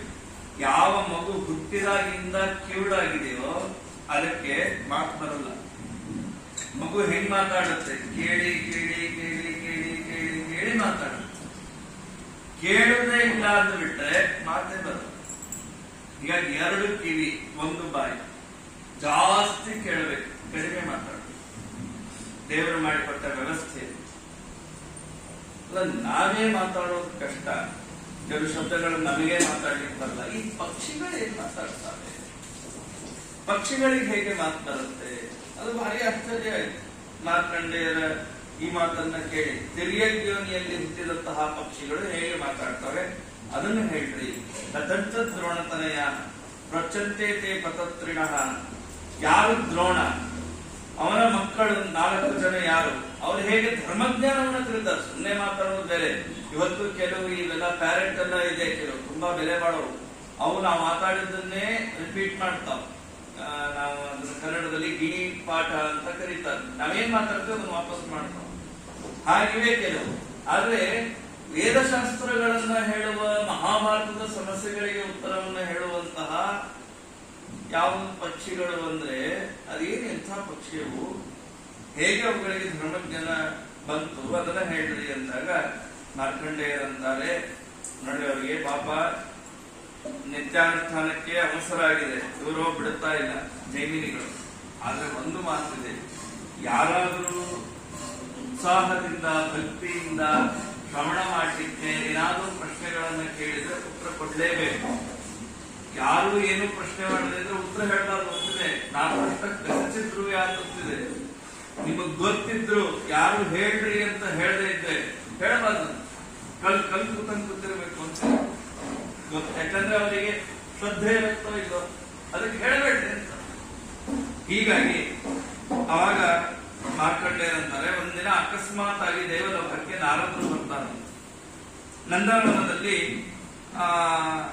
ಯಾವ ಇಂದ್ರ ತಾನು ಶಚೀಪತಿಯಾದಂತಹ ಇಂದ್ರ ತನ್ನ ಮಡದಿಯ ಜೊತೆಗೆ ಆಸನದಲ್ಲಿ ಕುಳಿತಾಗ ನಾರದರಲ್ಲಿ ಬರ್ತಾರೆ. ನಾರದರ ಬಂದದನ್ನ ನೋಡಿ ಇಂದ್ರ ಎದ್ದು ನಿಂತು ಅತಿ ಆದರದಿಂದ ಗೌರವ ಮಾಡ್ತಾನೆ. ನೋಡಿ, ಇವೇ ಪುರಾಣಗಳಿಂದ ನಾವು ಕಲಿಯಬೇಕಾದಂತಹ ಅಂಶ. ಹೀಗೆ ನೀವು ನೋಡ್ರಿ, ಎಲ್ಲೇ ಒಟ್ಟಾರೆ ಪುರಾಣಗಳನ್ನ ನೋಡ್ರಿ, ಯಾರಾದ್ರೂ ದೊಡ್ಡವರು ಬಂದ್ರೆ ಎದ್ದು ನಿಂತು ಹೋಗಿ ಕರೆದ್ರು, ಹಿಂಗ ಅನೇಕ ಕಡೆ ಬರುತ್ತೆ. ಹೇಳದೇ ಇದ್ದಕ್ಕೆ ಏನಾಗಿದೆ ಅನ್ನೋದಕ್ಕೆ ಇಂದ್ರನದೇ ಕಥೆ ಇದೆ ಭಾಗವತದ. ಹೇಳದೇ ಇದ್ದಕ್ಕೆ ಏನಾಯ್ತು. ಹೀಗಾಗಿ ಆಧಾರದಿಂದ ನಾರದರಿಗೆ ತಾನು ಆಸನವನ್ನ ಸಮರ್ಪಿಸಿ ಉಪಚಾರವನ್ನ ಮಾಡ್ತಾನೆ. ಮಾಡಿ ನಾರದರಿಗೆ ನಮಸ್ಕಾರವನ್ನ ಮಾಡ್ತಾನೆ. ಇದಾದ ಮೇಲೆ ನಾರದರು ಮತ್ತು ಇಂದ್ರನ ಸಂವಾದ ಆಗುತ್ತೆ. ಯುಷ್ಮಾಕವಿನ ಸರ್ವಾಸಾಂ ರೂಪ ಔದಾರ್ಯ ಗುಣಾಧಿಕಂ. ನಾರದರೆಲ್ಲ ಕ್ಷೇಮವನ್ನ ವಿಚಾರಿಸ್ತಾರೆ. ವಿಚಾರಿಸಿ ಆದ ಮೇಲೆ ನಾರದರಂತಾರೆ, ನೋಡಪ್ಪ, ಮತ್ತೆ ದುರ್ವಾಸ ಮಹರ್ಷಿಗಳನ್ನ ಬಲವಂತವಾಗಿ ಇಂದ್ರಿಯ ಕ್ಷೋಭೆಗೆ ಗುರಿ ಮಾಡಲಿಕ್ಕೆ ನಿಮ್ಮಲ್ಲಿ ಯಾರಿಗಾದ್ರೂ ಸಾಮರ್ಥ್ಯ ಇದೆಯಾ ಅಂತ ಕೇಳ್ತಾರೆ ನಾರದರು. ಅಂದ್ರೆ ದುರ್ವಾಸರು ಭಾರಿ ಅವರ ಶಕ್ತಿ. ಹೇಳಿದಲ್ಲಿ ಕೆಲವು ಶಬ್ದ ಮತ್ತು ನಾವು ಬೇರೆ ರೀತಿಯ ಬಳಸ್ತೇವೆ. ನಮ್ಮ ಮನೇಲಿ ಯಾರಾದ್ರೂ ಸ್ವಲ್ಪ ಜಾಸ್ತಿ ಕೋಪ ಮಾಡ್ಕೊಳ್ಳೋರಿದ್ರೆ, ಅಯ್ಯೋ ನಮ್ಮ ಮನೇಲಿ ಒಂದು ದುರ್ವಾಸನು ಇದೆ ಅಂತೀವಿ ನಾವು. ಅಂದ್ರೆ ದುರ್ವಾಸ ಅಂದ್ರೆ ಬರೀ ಕೋಪ ಮಾಡ್ಕೊಳ್ಳೋದು ಇಷ್ಟೇ ಅನ್ಕೊಂಡಿವಿ. ಹೌದು, ದುರ್ವಾಸರು ಆಕ್ಚುಲಿ ಕೋಪ ಕಂಬಾಸಿಡರ್. ಅವರು ಎಲ್ಲೇ ದುರ್ವಾಸರ ಕಥೆ ಬಂದ್ರು ಅವ್ರು ಕೋಪ ಮಾಡ್ಕೊಂಡಿದ್ದೆ ಬರುತ್ತೆ. ಆದ್ರೆ ಪರಮಜ್ಞಾನಿಗಳು ದುರ್ವಾಸರು, ಪರಮಜ್ಞಾನಿಗಳು. ಅವರು ತಪಸ್ಸನ್ನ ಮಾಡ್ತಾ ನಿಂತಿದ್ರಂತೆ. ಎಲ್ಲಿ? ಹಿಮಾಲಯ ಪರ್ವತದಲ್ಲಿ. ಹಿಮಾಲಯ ಪರ್ವತ ಅಂದ್ರೆ ಭಯಂಕರ ಥಂಡಿ ಇರುತ್ತಲ್ಲಿ. ಹಿಮದ ಆಲಯ, ಬರೀ ಮಂಜು. ಅಲ್ಲಿ ತಪಸ್ಸು ಮಾಡ್ತಾ ನಿಂತಿದ್ರು ದುರ್ವಾಸರು. ಅವ್ರಿಗೆ ಯಾಕೆ ದುರ್ವಾಸರು ಅಂತ ಗೊತ್ತಾ ನಿಮ್ಗೆ? ದುರ್ಗುಟ್ಕೊಂಡು ನೋಡ್ತಾರೆ ಅಂತ ದುರ್ವಾಸರಲ್ಲ ಅವರು. ಅವರಿಗೆ ಬಟ್ಟೆ ಮೇಲೆ ಮೋಹ ಇಲ್ಲ. ವಾಸ ಅಂದ್ರೆ ಬಟ್ಟೆ. ದುರ್ವಾಸ ಕೊಳಕಾದ ಬಟ್ಟೆನೇ ಉಟ್ಕೊಂಡಿರ್ತಾರಂತ. ಅಂದ್ರೆ ಆ ಬಟ್ಟೆ ಮೇಲೆ ಅಭಿಮಾನವೇ ಇಲ್ಲ ಅವರಿಗೆ. ಅದಕ್ಕೆ ಅವರಿಗೆ ದುರ್ವಾಸರು ಅಂತ ಹೆಸರು. ಕೆಲವರಿಗೆ ಬಟ್ಟೆ ಮೇಲೆ ಭಯಂಕರ ಅಭಿಮಾನ ಇರುತ್ತೆ. ವಿಚಿತ್ರ ಅಭಿಮಾನ ಬಟ್ಟೆ ಮೇಲೆ ಇರುತ್ತೆ ಕೆಲವರಿಗೆ. ನಮ್ಮ ಆಚಾರ್ಯೊಬ್ಬರು ಹೇಳೋರು, ಹಳೆ ಕೇಳಕ್ ಹೋಗಿದ್ರಂತ ತುಂಬಾ ವರ್ಷಗಳ ಹಿಂದೆ. ಈಗೆಲ್ಲ ಮಳೆ ಕೆಡದ್ರೆ ಬೇಕಾದಷ್ಟು ಅಭಿವೃದ್ಧಿ ಆಗಿದೆ, ಆದ್ರೂ ಮಳೆ ಬಂದ್ರೆ ಏನು ಮಾಡ್ಲಿಕ್ಕಾಗಲ್ಲ, ಆ ಪರಿಸ್ಥಿತಿ ಇದೆ. ನದಿ ತೀರ ಆಗಿನ ಕಾಲಕ್ಕೆ ಒಂದೇ ಒಂದು ಬಿಲ್ಡಿಂಗ್, ಅಜೇತರ ಬೃಂದಾವನದ ಜಾಗ ಬಿಟ್ಟರೆ ಪಕ್ಕದಲ್ಲಿ ಒಂದು ಬಿಲ್ಡಿಂಗ್ ಸ್ವಲ್ಪ ಎತ್ತರದ್ದು, ಭಯಂಕರ ಪ್ರವಾಹ ಬಂದಿದೆ.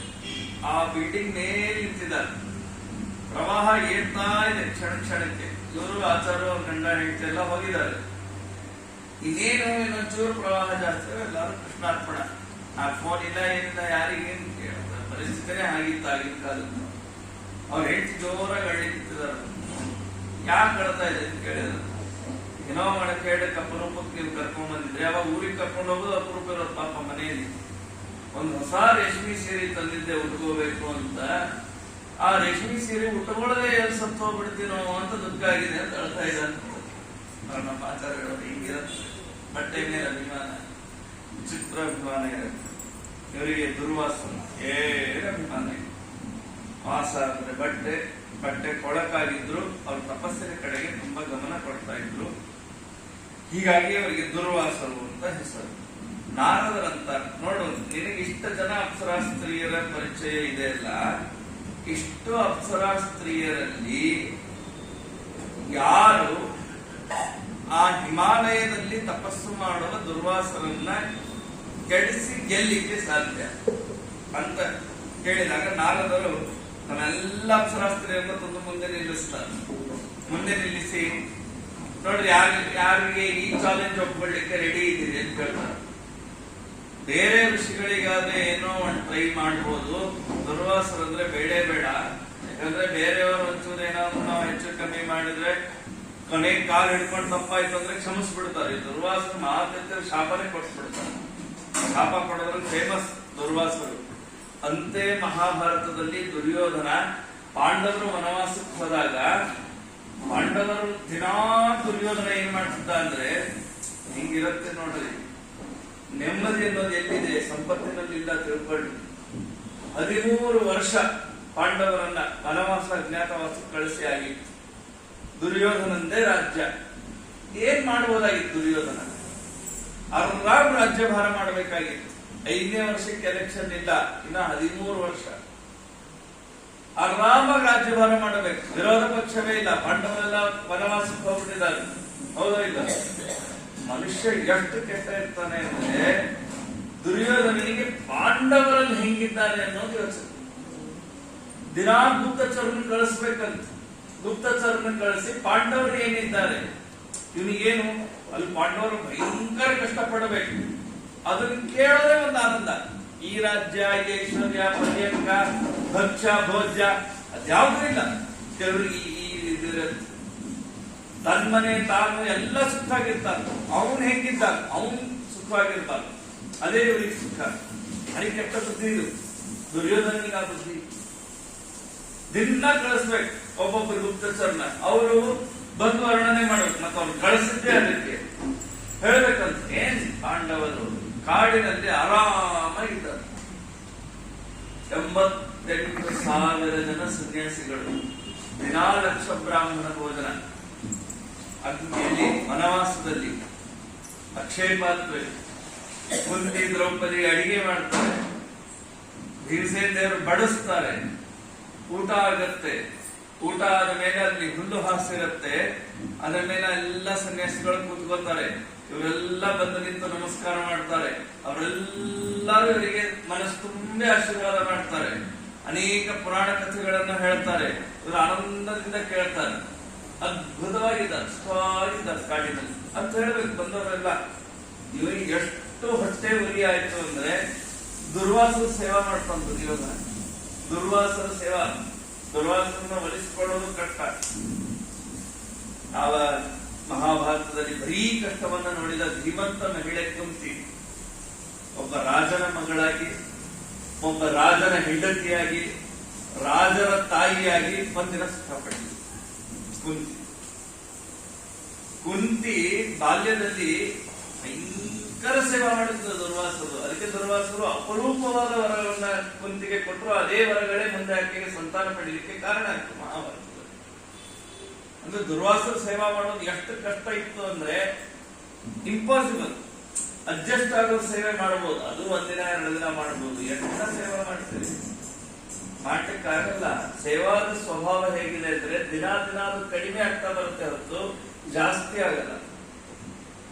ಒಂದ್ 7 ದಿನ ತರಕಾರಿ ಹೋಗಿ ಸೇವಾ ಮಾಡಿ, ನೀವು ಮೊದಲನೇ ದಿನ ಮಾಡುವಾಗಿದ್ದ ಉತ್ಸಾಹ 7ನೇ ದಿನ ಆಯ್ತು ನಿಮ್ ಕೈ ಆಕ್ಚುಲಿ ಇರಲ್ಲ. ಅದಕ್ಕೆ ಈ ಸೇವಾ ಇವೆಲ್ಲ 3, 5 ಮ್ಯಾಕ್ಸಿಮಮ್ 7 ದಿನ ಇದೆ ಅಷ್ಟೇ. ಅದಕ್ಕಿಂತ ಜಾಸ್ತಿ ಯಾಕೆ ಸೇವಾ ಹೇಳಲ್ಲ? ಯಾಕಂದ್ರೆ ನಮ್ಗೆ ಮಾಡ್ಲಿಕ್ಕಾಗಲ್ಲ.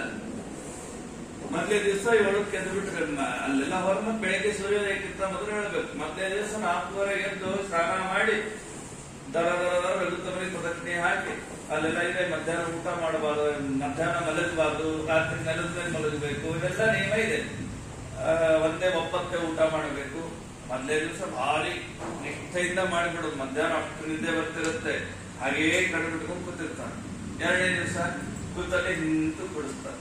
3ನೇ ದಿವಸ ಅಲ್ಲೇ ಸ್ವಲ್ಪ ಉರುಳಿ ಬಿಡುತ್ತಾನೆ. 4ನೇ ದಿವಸ ಕೃಷ್ಣಾರ್ಪಣ ಚೆನ್ನಾಗಿ ಆರಿಸ್ಕೊಂಡೆ ಮಲಿಸ್ತಾನೆ. ಇದು ಸೇವಾ ಭಾವನ. ಅಂದ್ರೆ ಒಂದಿನ 2 ದಿನ ಅದು ಚಂದ ಅಷ್ಟೇ. 12 ವರ್ಷ ಸೇವೆ ಮಾಡಿದ್ದಾಳೆ. ಯಾವುದು? ದುರ್ವಾಸರು. ಹೇಗ್ ಮಾಡಿದ್ದಾಳು ಗೊತ್ತಾ? ದುರ್ವಾಸರು ಸೇವಾ ಮಾಡೋದೇ ಕಷ್ಟ. ಯಾವಾಗೋ ಬರೋದು ದುಡ್ಡಕ್ಕೆ 4 ಗಂಟೆಗೆ 5 ಗಂಟೆಗೆ ಸಾಯಂಕಾಲ ಕಾಯ್ತಾ ಕೂತಿರ್ಬೇಕು ಕುಂತಿ. ಸರಿ ಬಂದ್ರು ಅಂತ ಅಡಿಗೆ ಬಡಿಸ್ಬೇಕು ಹೋದ್ರೆ ಇವತ್ತು ನಾವು ಊಟ ಮಾಡೋಲ್ಲ, ಶುಕ್ರವಾರ ಉಪವಾಸ ಸರಿ ಮುಂದಿನ ಶುಕ್ರವಾರ ಅಡಿಗೆ ಮಾಡದೆ ಇಟ್ಟಿರ್ಬೇಕಂತ ಶುಕ್ರವಾರ ಉಪವಾಸ ಅಂದಿದ್ರು ಅಂತ ಹೇಳಿ ಅವತ್ ಬಂದು ಈಗ ನಂಗೆ ಹಸಿವೆ ಆಗಿದೆ ಊಟಕ್ಕೆ ಹಾಕೋದು. ಹಿಂಗೆಲ್ಲ ಅದಕ್ಕೆ ದುರ್ವಾಸರು ಅಪರೂಪದ ವರ ಕೊಟ್ಟರು. ಅಂದ್ರೆ ದುರ್ವಾಸರು ಯಾವ ದೃಷ್ಟಿಯಿಂದ ಕುಂತಿಯನ್ನು ಸೋಲಿಸ್ಲಿಕ್ಕೆ ಆಗಲಿಲ್ಲ ಸೇವೆ. ಅಂತ ದುರ್ವಾಸರು ಅವರನ್ನ ದುರ್ಯೋಧನ ಸೇವಾ ಮಾಡ್ದ. ನೋಡ್ರಿ, ಕುಂತಿ ಸೇವಾ ಮಾಡುತ್ತೋ ದುರ್ಯೋಧನ ಸೇವಾ ಮಾಡುತ್ತೋ ವ್ಯತ್ಯಾಸ. ಏನು ವರ ಬೇಕು ಅಂತ ಕೇಳಿದ್ರು ದುರ್ವಾಸರು ದುರ್ಯೋಧನಿಗೆ. ಏನು ಬೇಡ, ನೀವು 10,000 ಜನ ಸೂರ್ಯಾಸ್ತ ಆದ ಮೇಲೆ, ದ್ರೌಪದಿ ಊಟ ಆದ ಮೇಲೆ ಪಾಂಡವರ ಮನೆಗೆ ವನವಾಸದಲ್ಲಿ ಊಟಕ್ಕೆ ಹೋಗ್ಬೇಕು ಅಂತ. ನೋಡಿ ಎಷ್ಟು ನೀಚ ಬುದ್ಧಿ. ಅಂದ್ರೆ ಈ ಅಕ್ಷಯ ಪಾತ್ರೆ ಇತ್ತು, ಈ ಅಕ್ಷಯ ಪಾತ್ರೆಯಿಂದ 2 ಜನ ಬಂದು ಊಟಕ್ಕೆ ಹಾಕ್ತಾ ಇದ್ರು. ನಮ್ಮ ಮಠದಲ್ಲಿ ಅಕ್ಷಯ ಪಾತ್ರೆ ಇದೆ ತಿಳ್ಕೊಳ್ಳಿ. ಭೀಮಸೇನ ದೇವರೇ ಅಡಿಗೆ ಮಾಡ್ತಾರಂತೆ, ರಾಮದೇವರು ಎಲ್ಲಿ ಬರ್ತಾರೋ, ಎಲ್ಲಿ ಮೂಲರಾಮದೇವರ ಪೂಜೆ ನಡೆಯುತ್ತೆ, ಭೀಮಸೇನ ದೇವರೇ ಅಡಿಗೆ ಮಾಡ್ತಾರೆ. ಅಕ್ಷಯ ಪಾತ್ರೆ ಇದೆ ಮಠದಲ್ಲಿ. ಇವತ್ತಿಗೂ ನೀವು ನೋಡಬಹುದು, ಮಠದಲ್ಲಿ ಅಕ್ಷಯ ಪಾತ್ರೆ ಇದೆ. ಹೀಗಾಗಿ ಅದು ಎಲ್ಲಿ ತರ ಕೆಲಸ ಮಾಡುತ್ತೆ? ಸೂರ್ಯಾಸ್ತ ಆಗುವವರೆಗೂ ಅಕ್ಷಯ ಪಾತ್ರೆ ಕೆಲಸ ಮಾಡುತ್ತೆ. ದ್ರೌಪದಿ ಊಟ ಆಯ್ತು ಅಂದ್ರೆ ಆಮೇಲೆ ಅಕ್ಷಯ ಪಾತ್ರೆ ಕೆಲಸ ಮಾಡಲ್ಲ. ಇದನ್ನು ದುರ್ಯೋಧನ ತಿಳ್ಕೊಂಡಿದ್ದ. ಅದಕ್ಕೆ ಸೂರ್ಯಾಸ್ತ ಆದ್ಮೇಲೆ ಹೋಗಿ ಅಂತ ಒಬ್ಬರ ಆದ್ರೆ ಏನೋ ಒಂದು ತೆಗೆದಿಟ್ಟಿರ್ತಾರೆ, ಬಡಿಸ್ಬಿಡ್ಬೋದೇನೋ. 10,000 ಜನ ನ ಸಿದ್ಧಂ ನ ಸಾಧ್ಯಂ, ದುರ್ವಾಸ ಕಂಡೀಷನ್. ಅವಾಗ ಹೋಗಿ ಪಾಂಡವರಿಗೆ ಹೇಳ್ತಾರೆ, ನನಗೆ ಈಗ ಹಸಿವೆ ಆಗಿದೆ, ಊಟಕ್ಕೆ ಹಾಕು. ಎಂಥ ಅಡಿಗೆ ಊಟ ಮಾಡ್ಬೇಕು ನಾನು ಅಂದ್ರೆ, ನಾನು ಬಂದ ಮೇಲೆ ಒಲೆ ಹಚ್ಚಬಾರ್ದು, ನಾನು ಬರೋಕ್ಕಿಂತ ಮೊದಲು ಮಾಡಿಟ್ಟಿರಬಾರ್ದು. ಇಂಥ ಅಡಿಗೆ ಬೇಕು ಅಂದ್ರು. ಹೇಗೆ ಸಾಧ್ಯ? ಬರೋಕ್ಕಿಂತ ಮೊದಲು ಮಾಡಿಟ್ಟಿರಬಾರ್ದು, ಬಂದ ಮೇಲೆ ಒಲೆ ಹಚ್ಚಬಾರ್ದು ಅಂತ. ಅವಾಗ ಶುರು ಆಯ್ತು ನೋಡ್ರಿ ಅಡಿಗೆ. ಅದೇ ಫಾಸ್ಟ್ ಫುಡ್ ಅಂತ ಕರೀತಾರೆ. ಅತ್ಯಂತ ವಿಷಕಾರಿಯಾದದ್ದು ತಿಂತಾರೆ ನೋಡ್ರಿ. ಮ್ಯಾಗಿ ಹೀಗೆ ಎಲ್ಲ 2 ನಿಮಿಷದಲ್ಲಿ ಆಗುತ್ತೆ, 1 ನಿಮಿಷದಲ್ಲಿ ಆಗುತ್ತೆ. ಎಲ್ಲ ಏನ್ ಪರಮ ವಿಷ ಅವೆಲ್ಲ. ಜೀವನಕ್ಕೆ ಅತ್ಯಂತ ಮಾರಕವಾದಂತಹದ್ದವೆಲ್ಲ. ನಿನ್ನೆಲ್ಲೂ ನೋಡ್ತಾ ಇದ್ದೆ, ಹಂದಿಯ ಮಾಂಸವನ್ನ ಹಾಕ್ತಾರೆ ಮ್ಯಾಗಿಯಲ್ಲಿ. ಯಾವುದೋ ಒಂದು ವಿಡಿಯೋ ನಿನ್ನೆ ನೋಡ್ತಾ ಇದ್ದೆ. ಸಂಭ್ರಮದಿಂದ ತಿಂತಾರೆ. ನಮ್ಮವ್ರು ಎಷ್ಟೋ ಜನ ತಿಂತಾರೆ. ದುರ್ದೈವ. 2 ತರಹ ಕಥೆ ಇದೆ. ಮತ್ತೇನ್ ಮಾಡ್ಬೇಕು? ಕುಂತಿ ಇವರಿಗೆಲ್ಲ ಒಬ್ಬನೇ ಕೃಷ್ಣನ್ ಪ್ರಾರ್ಥನೆ ಮಾಡಿದ್ರು. ಕೃಷ್ಣ ಅಂತ ಆಯ್ತು ಅಂತ 2 ತರ ಹೇಳ್ತಾರೆ. ಹಿಂಗ ಅವ್ರು ಮೈಸೂರು ಪಾರ್ಕ್ ಅನ್ಬೇಕು ದುರ್ವಾಸರು ಅನ್ನೋದ್ರೊಳಗೆ ಅವ್ರ ಬಾಯಿ ಮೈಸೂರು ಪಾರ್ಕ್. ದೇವರು ಹೇಗೆ ಹಿಂಗೊಂದ್ ಕತೆ ಹೇಳ್ತಾರೆ. ಇನ್ನೊಂದ್ ಕತೆ ಏನಂತಾರೆ, ಆ ಅಕ್ಷಯ ಪಾತ್ರೆಗೆ ಒಂದು ಅಗಳು ಹತ್ತಿತ್ತಂತ. ಆ ಅಗಳು ದೇವ್ರ ಬಾಯಿಗೆ ಹಾಕೊಂಡ್ಬಿಟ್ಟಂತ. ದುರ್ವಾಸರಿಗೆಲ್ಲ ಹೊಟ್ಟೆ ತುಂಬೋಯ್ತಂತ. ಏನ್ ಊಟ ಬೇಡ ಏನ್ ಬೇಡ ಅಂತ ಎದ್ದು ಹೋಗ್ಬಿಟ್ಟು.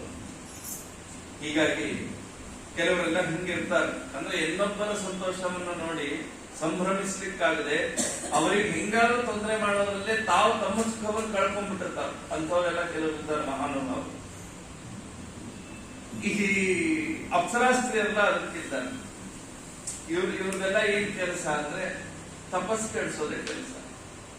ನಾರದಂದ್ರು ನಿಮ್ಗೆ ಯಾರಿಗಾದ್ರೂ ತಾಕತ್ತಿದ್ರೆ ದುರ್ವಾಸರ ತಪಸ್ಸನ್ನು ಕೇಳಿಸಿ. ದುರ್ವಾಸರು ಮಹಾ ಸ್ಟ್ರಾಂಗ್ ಅವರು, ಯಾರು ಒಪ್ಕೊಳ್ಳಿಲ್ಲ, ಹಿಂದೆ ಸರಿದು ಬಿಟ್ಟು. ಎಲ್ಲಾರು ಹಿಂದೆ ಸರಿದ ಮೇಲೆ ಒಬ್ಬಳು ಮುಂದೆ ಬರ್ತಾಳೆ, ಒಬ್ಬ ಅಪ್ಸರಾಸ್ತ್ರಿ ಮುಂದೆ ಬರ್ತಾಳೆ. ನಾನು ದುರ್ವಾಸರನ್ನ ಕೆಡಿಸ್ತೇನೆ ತಪಸ್ಸನ್ನ ಅಂದು. ದುರ್ವಾಸರನ್ನ ತಪಸ್ಸನ್ನ ಕೆಡಿಸುವ ಶಕ್ತಿ ನನಗೆ ಇದೆ, ನಾನು ಹೋಗ್ತೇನೆ. ಒಪ್ಪು ಅಂತ ಅವರ ಹೆಸರು. ಒಪ್ಪು ಎನ್ನುವಂತಹ ಅಪ್ಸರಾಸ್ತ್ರಿ ನಾನು ದುರ್ವಾಸರ ತಪಸ್ಸನ್ನ ಕೆಡಿಸಿ ಬಿಡ್ತೇನೆ ಅಂತ ಸಂಕಲ್ಪ ಮಾಡಿದಕ್ಕೆ ಧೈರ್ಯ ಆಗ್ತದೆ. ನಾಡವರು ಹೋಗಿ ನೀನು ಒಂದು ಗೊತ್ತಾಯ್ತು, ನೀನೇನು ಅಷ್ಟು ಸರಳವಾಗಿ ವಾಪಸ್ ಬರೋದಿಲ್ಲ. ಯಾಕಂದ್ರೆ ದುರ್ವಾಸರು, ಯಾರು ದುರ್ವಾಸರು ಅಂದ್ರೆ ಸಾಕ್ಷಾತ್ ರುದ್ರದೇವರೇ ದುರ್ವಾಸರು. ಕೆಡಿಸೋದು ಅಂದ್ರೆ ಮೊದಲು ಮನಸ್ಸು ಕೆಡಬೇಕು, ಆಮೇಲೆ ಬೇರೆ ಇಂದ್ರಿಯಗಳು ಕೆಡೋದು. ಮನಸ್ಸು ಯಾರು? ಮನೋನಿಯಾಮಕರೇ ರುದ್ರದೇವರು, ಮನಸ್ಸಿಗೆ ಓನರೇ ರುದ್ರದೇವರು. ಹೀಗಾಗಿ ಮಾತು ಮನಸ್ಸು ಇವೆರಡು ಗಂಡ ಹೆಂಡತಿ. ಯಾಕೆಂದ್ರೆ ಮಾತಿಗೆ ನಿಯಾಮಕರು, ಮನಸ್ಸಿಗೆ ನಿಯಾಮಕರು ಗಂಡ ಹೆಂಡಂದಿರು. ಉಮಾವೈವಾಕ್ ಸಮುದ್ದಿಷ್ಟ ಮನೋರುದ್ರ ಉದಾಹೃತಃ. ಉಮಾದೇವಿ ಮಾತಿಗೆ ನಿಯಾಮಕಳು, ರುದ್ರದೇವರು ಮನಸ್ಸಿಗೆ ನಿಯಾಮಕರು. ಹೀಗಾಗಿಯೇನೆ ಯಾವಾಗ ಮನಸ್ಸು ಕೆಡುತ್ತೆ? ಮಾತಿನಿಂದ ಮನಸ್ಸು ಕೆಡುತ್ತೆ, ಬೇರೆದ್ರಿಂದಲ್ಲ. ಮಾತಿಂದ ಮನಸ್ಸು ಕೆಡೋದು. ಅದಕ್ಕೆ ಮಾತು ಮತ್ತು ಮನಸ್ಸು ಚೆನ್ನಾಗಿದೆ ಬಿಟ್ರೆ ದಾಂಪತ್ಯ ಚೆನ್ನಾಗಿರುತ್ತೆ. ಹೀಗಾಗಿ ವಿವಾಹ ಪೂರ್ವದಲ್ಲಿ ಗೌರಿ ಪೂಜಾ ಮಾಡಿಸ್ತಾರೆ ಕನ್ಯೆಗೆ. ಯಾಕೆ ಗೌರಿ ಪೂಜಾ ಮಾಡಿಸ್ತಾರೆ? ಅಲ್ಲಿ ರುದ್ರದೇವರ ಪೂಜೆ ಮಾಡಿಸ್ತಾರೆ. ಯಾಕೆ ಮಾಡಿಸ್ತಾರೆ? ಯಾಕೆಂದ್ರೆ ಅನ್ಯೋನ್ಯ ದಾಂಪತ್ಯ ಬರಲಿ ಅಂತ. ಯಾರ ದಾಂಪತ್ಯದಲ್ಲಿ ತೊಂದರೆ ಇದೆ ಅವರು ಉಮಾದೇವಿಯ ರುದ್ರದೇವರ ಉಪಾಸನೆಯನ್ನ ಮಾಡೋದ್ರಿಂದ ದಾಂಪತ್ಯ ಸರಿ ಹೋಗುತ್ತದೆ. ಇದೆಲ್ಲ ಇವತ್ತಿನವರಿಗೆ ಗೊತ್ತಿರಲ್ಲ, ಅದರಿಂದ ಇನ್ನೇನೋ ಮಾಡ್ತಾರೆ. ಹೀಗಾಗಿ ಉಮಾವೈವ ಸಮುದ್ದಿಷ್ಟ ಮನೋರುದ್ರ ಉದಾಹೃತ. ಅಂತಹ ಮನಸ್ಸಿಗೆ ನಿಯಾಮಕರಾದ ರುದ್ರದೇವರ ಅವತಾರವೇ ದುರ್ವಾಸರು. ಆದ್ರೆ ದುರ್ವಾಸನ ಮನಸ್ಸನ್ನ ಕೆಡಿಸ್ತೀನಿ ಅಂತ ಹೋಗ್ತಾಳೆ. ಯಾಕೆ? ಯಾವ ಮನ್ಮಥನನ್ನೇ ತಮ್ಮ 3ನೇ ಕಣ್ಣಿನಿಂದ ಸುಟ್ಟ ಮಹಾನುಭಾವರು ರುದ್ರದೇವರು, ಅವರ ಅವತಾರ ಇವರು. ಹೋಗಿದ್ದಾಳಲ್ಲಿ ದುರ್ವಾಸಂತಿಗಳ ಹತ್ರ ಹೋಗ್ತಾಳೆ. ಹೋಗಿ ತಾನು ಅವರನ್ನ ಹೇಗಾದ್ರೂ ಮಾಡಿ ಕೆಡಿಸ್ಬೇಕು ಅಂತ ಪ್ರಯತ್ನವನ್ನ ಮಾಡ್ತಾಳೆ. ಪ್ರಯತ್ನವನ್ನ ಮಾಡಿದಾಗ ಆಕೆ ಒಂದು ಪಕ್ಷಿಯ ರೂಪದಿಂದ ಹೋಗಿದ್ಲು. ಯಾರು? ಈ ಬಪ್ಪು ಎಂಬ ಅಪ್ಸರ. ಏನಾದ್ರೂ ದುರ್ವಾಸನ ಏನೂ ಮಾಡ್ಲಿಕ್ಕಾಗ್ಲಿಲ್ಲ. ಕೊನೆಗೆ ತಾನು ಪಕ್ಷಿ ರೂಪವನ್ನು ಧಾರಣೆಯನ್ನು ಮಾಡಿದ್ದು ಶಾಪ ಕೊಟ್ಬಿಡ್ತಾನೆ ದುರ್ವಾಸನ. ನನ್ನ ತಪಸ್ಸನ್ನ ಕೆಡಿಸ್ಲಿಕ್ಕೆ ಬಂದಿದ್ದೀನಿ ನೀನು, ತಪಸ್ಸೋ ವಿಘ್ನ ಕಾರಣ. ಯಾವ್ಯಾವುದಕ್ಕೋ ತಪಸ್ಸನ್ನ ಮಾಡುವಾಗ ಕೆಡಿಸ್ಬೇಕು. ಆದ್ರೆ ಜ್ಞಾನಿಗಳು, ಋಷಿಗಳು ಇವರೆಲ್ಲ ಯಾವುದಕ್ಕಾಗಿ ತಪಸ್ಸು ಮಾಡ್ತಾರೆ ಅಂದ್ರೆ ಇಡೀ ಲೋಕ ಕಲ್ಯಾಣಕ್ಕಾಗಿ ತಪಸ್ಸನ್ನ ಮಾಡ್ತಾರೆ. ಒಳ್ಳೆ ಕಾರಣಕ್ಕಾಗಿ ತಪಸ್ಸನ್ನ ಮಾಡುವಾಗ ಕೇಳಿಸಿದ್ದಿ. ಆದ್ದರಿಂದಾಗಿ ನೀನು ತಪಸ್ಸಿಗೆ ವಿಘ್ನ ಮಾಡಿದ್ದರಿಂದಾಗಿ ನೀನು ಪಕ್ಷಿಯಾಗಿ ಹುಟ್ಟು. ತಸ್ಮಾತ್ ಸುಪರ್ಣ ಗೋತ್ರೇ ತ್ವಂ ಮಕ್ರೋಧ ಕಲುಷೀಕೃತ ಜನ್ಮ ಪ್ರಾಪ್ಸಸಿ ದುಷ್ಪ್ರಜ್ಞೆ ಯಾವತ್ ವರ್ಷಾಣಿ ಷೋಡಶ. 16 ವರ್ಷ ನೀನು ಸುಪರ್ಣ ಗೋತ್ರದಲ್ಲಿ ಮತ್ತೆ ಪಕ್ಷಿಯಾಗಿ ಹುಟ್ಟು ಅಂತ ಶಾಪವನ್ನ ಕೊಟ್ಟರು. ತಕ್ಷಣ ಶಾಪ ಬಂದ್ಬಿಡು. ನಿಜ ರೂಪವನ್ನ ಬಿಟ್ಟು ಪಕ್ಷಿ ರೂಪವನ್ನ ಧಾರಣೆಯನ್ನ ಮಾಡಿದ್ದಾಳೆ. ಅವಳಿಗೆ 4 ಜನ ಚತ್ವಾರಸ್ತೆ ಚ ತನಯಾಹ ಜನಿಷ್ಯಂತ ಧಮಾಪ್ಸರಾಹ. 4 ಜನ ಪಕ್ಷಿಗಳು ಹುಟ್ಟುತ್ತಾರೆ. ಅಪ್ರಾಪ್ಯತೇಷು ಚ ಪ್ರೀತಿಂ ಶಸ್ತ್ರಪೂತ ಪುನರ್ದಿವಿ. ನಿನಗೆ 4 ಜನ ಮಕ್ಕಳು ಹುಟ್ಟಿದ್ರು, ಅವರ ಪ್ರೀತಿ ನಿನಗೆ ಸಿಗೋದು ಬೇಡ ಅಂತ ಮತ್ತೊಂದು ಶಾಪ. ಮಕ್ಕಳು ಹುಟ್ಟುತ್ತಾರೆ, ಮಕ್ಕಳ ಪ್ರೀತಿ ನಿನಗೆ ಸಿಗೋದಿಲ್ಲ ಅಂತ ಶಸ್ತ್ರದಿಂದ ವಧಿಸಲ್ಪಟ್ಟು ಶಾಪ ಮುಕ್ತಳಾಗಿ ನೀನು ನಿಜರೂಪದಿಂದ ಪುನಃ ಸ್ವರ್ಗವನ್ನ ಹೊಂದು. ಈ ವಿಚಾರದಲ್ಲಿ ಏನ್ ಕಾಂಪ್ರಮೈಸೇ ಇಲ್ಲ. ತಪ್ಪಾಯ್ತು ಅದು ಏನು ಕೇಳಬೇಡ, ಅಷ್ಟೇ ಹೋಗಂದ್ಬಿಟ್ಟು ಶಾಪ ಕೊಟ್ಟೇ ಬಿಟ್ಟರು. ಆಗ ಪಕ್ಷಿರಾಜನಾದಂತಹ ಗರುಡ, ಅವನು ಅರಿಷ್ಟನೇಮಿಯ ಮಗ. ಗರುಡನ ಮಗ ಸಂಪಾತಿ, ಸಂಪಾತಿಯ ಮಗ ಯಾರು? ಕುಂತಿ ಅಂತ. ಕುಂತಿಯ ಮಗ ಪ್ರಲೋಲುಮ. ಹೀಗೆ ಅವರ ಸಂತತಿ. ಅವರ ಸಂತತಿಯಲ್ಲಿ ಮುಂದೆ ಪ್ರಲೋಲುಪನಿಗೆ ಕಂಕ ಮತ್ತು ಕಂಧರ ಅಂತ 2 ಮಕ್ಕಳು. ಕಥೆ ಬಹಳ ಚೆನ್ನಾಗಿದೆ, ಇದು ತಿಳ್ಕೊಂಡ್ರಿ. ಟೈಮ್ ಇಲ್ಲ, ಸ್ವಲ್ಪ ಮುಂದೆ ಹೋಗಿ ಹೇಳ್ತೇನೆ. ಇವರಿಬ್ಬರು ಕಂಕ ಮತ್ತು ಕಂಧರ ಅಂತ ಇಬ್ಬರು ಮಕ್ಕಳು. ಇವರಲ್ಲಿ ಆ ಕಂಧರನನ್ನ ಯಾವ ಅದ್ಭುತವಾದ ಕಂಕ ಕೈಲಾಸ ಪರ್ವತದಲ್ಲಿ ತಾನು ಕುಬೇರನ ಅನುಚರನಾದಂತಹ ವಿದ್ಯುತ್ ರೂಪ ಎಂಬ ರಾಕ್ಷಸನನ್ನ ನೋಡ್ತಾನೆ. ಆ ಸಮಯದಲ್ಲಿ ವಿದ್ಯುತ್ ರೂಪ ಒಳ್ಳೆ ಉಜ್ವಲವಾದ ಮಾಲೆಯನ್ನ ಧಾರಣೆಯನ್ನ ಮಾಡಿರ್ತಾನೆ. ಅವನು ಕಂಕನನ್ನ ನೋಡಿದ ತಕ್ಷಣ ಅತ್ಯಂತ ಕೋಪ ಮಾಡ್ಕೊತಾನೆ. ಯಾಕೆ ಕೋಪ ಮಾಡ್ಕೊತಾನೆ ಗೊತ್ತಿಲ್ಲ, ಬಟ್ ಕೋಪ ಮಾಡ್ಕೊತಾನೆ. ಕೋಪ ಮಾಡಿಕೊಂಡು ನೀನ್ ಯಾಕೆ ಇಲ್ಲಿ ಬಂದಿದ್ದಿ ಅಂದ್ರೆ ಆ ವಿದ್ಯುತ್ ರೂಪ ಎನ್ನುವ ರಾಕ್ಷಸ ತನ್ನ ಸ್ತ್ರೀ ಜೊತೆಗೆ ಸಂಘ ಮಾಡ್ತಿರ್ತಾನೆ. ಅವಾಗ ಇವನಲ್ಲಿ ಹೋಗಿರ್ತಾನೆ ಕಂಕ, ಯಾರು ಗರುಡನ ವಂಶದಲ್ಲಿ ಬಂದಂತವನು ಕಂಕ, ಅದು ಹೋಗಿರ್ತಾನೆ. ಅವನಿಗೆ ಕೋಪ ಬರುತ್ತೆ. ಕೋಪ ಬಂದತ್ತೆ, ಇಬ್ಬರ ಮಧ್ಯದಲ್ಲಿ ಯುದ್ಧ ಆಗುತ್ತೆ. ಯುದ್ಧ ಆಗಿ ಅವನು ಯಾವ ವಿದ್ಯುತ್ ರೂಪ ಎಂಬಂತಹ ರಾಕ್ಷಸ ಅತ್ಯಂತ ಕುಪಿತನಾಗಿ ಖಡ್ಗದಿಂದ ಕಂಕನ ಕತ್ತನ್ನು ಕತ್ತರಿಸಿಬಿಡ್ತಾನೆ. ಕತ್ತರಿಸಿದಾಗ ಇದರಿಂದ ಕೋಪ ಮಾಡಿಕೊಂಡಂತಹ ಕಂಧರ ತಾನು ಆ ರಾಕ್ಷಸನನ್ನು ಸಂಹಾರ ಮಾಡಬೇಕು ಅಂತ ಹೋಗ್ತಾನೆ. ವಿಶ್ವಾಸಘಾತಿನಾಂ ಲೋಕ ಏಚ ಸ್ತ್ರೀ ಬಾಲಘಾತಿನಾಂ. ರಾಕ್ಷಸನನ್ನ ಕಂಡ ತಕ್ಷಣ ಕಂಧರ ತುಂಬಾ ಕೋಪ ಮಾಡಿಕೊಂಡು ಈ ಕೂಡಲೇ ನನ್ನ ಜೊತೆಗೆ ಯುದ್ಧ ಮಾಡುವಂತ, ಯಾಕೆಂದ್ರೆ ನನ್ನ ಸಹೋದರನನ್ನು ನೀನು ಸಂಹಾರ ಮಾಡಿದ್ದಿ, ಕಂಕನನ್ನು ನೀನು ಸಂಹಾರ ಮಾಡಿದ್ದಿ, ಆದ್ದರಿಂದ ನೀನು ಈ ತಕ್ಷಣ ನನ್ನ ಜೊತೆಗೆ ಯುದ್ಧವನ್ನ ಮಾಡು ಅಂತ ಹೇಳ್ತಾನೆ. ಕಂಕನಿಗೂ ಅವನಿಗೂ ಅತ್ಯಂತ ಘೋರವಾದಂತಹ ಯುದ್ಧವಾಗ ವಿದ್ಯುತ್ ರೂಪ ಎಂಬ ರಾಕ್ಷಸನಿಗೂ ಕಂಕನಿಗೂ ಯುದ್ಧ ಆಗುತ್ತೆ. ಯುದ್ಧ ಆದ ಮೇಲೆ ಆ ವಿದ್ಯುತ್ ರೂಪ ಎಂಬ ರಾಕ್ಷಸ ಕಂಕ ಏನಿದ್ದಾನಲ್ಲ, ಕಂಕನ ಜೊತೆಗೆ ಇವನು ಯುದ್ಧವನ್ನ ಮಾಡಿದಾಗ ರಾಕ್ಷಸ ಅವನನ್ನು ಕೊಂದು ಬಿಡುತ್ತಾನೆ. ಕಂಧರ ಕೊಂದ ಮೇಲೆ ಅವನ ಹೆಂಡತಿ ಮದನಿಕಾ ಅಂತ, ಅವಳಿಗೆ ತುಂಬಾ ಭಯ ಬಿಡುತ್ತೆ. ಈ ಕಂಕನ್ ನೋಡಿ, ನೀನು ನನಗೇನು ಮಾಡಬೇಡ, ನಾನು ನಿನಗೆ ಹೆಂಡತಿ ಆಗ್ತೀನಿ ಅಂತ ಅಂತಾಳಾಕೆ. ಯಾರು ವಿದ್ಯುತ್ ರೂಪ ಎಂಬ ರಾಕ್ಷಸನ ಹೆಂಡತಿ. ಆಕೆಗೊಂದು ಶಕ್ತಿ ಇತ್ತು. ಏನು ಶಕ್ತಿ ಇತ್ತು ಅಂದ್ರೆ ತಾನು ಪಕ್ಷಿ ರೂಪವನ್ನು ತೆಗೆದುಕೊಳ್ಳುವ ಒಂದು ಸಾಮರ್ಥ್ಯ ಆಕೆ, ಇಚ್ಛಾರೂಪವನ್ನು ತೆಗೆದುಕೊಳ್ಳುವ ಸಾಮರ್ಥ್ಯ. ಹೀಗಾಗಿ ಕಂದರ ಒಬ್ಬ ಪಕ್ಷಿ ಆದ್ದರಿಂದ ಪಕ್ಷಿಯ ಜೊತೆಗೆ ತಾನು ಪಕ್ಷಿಯ ರೂಪವನ್ನ ಧಾರಣೆಯನ್ನ ಮಾಡ್ತಾಳೆ.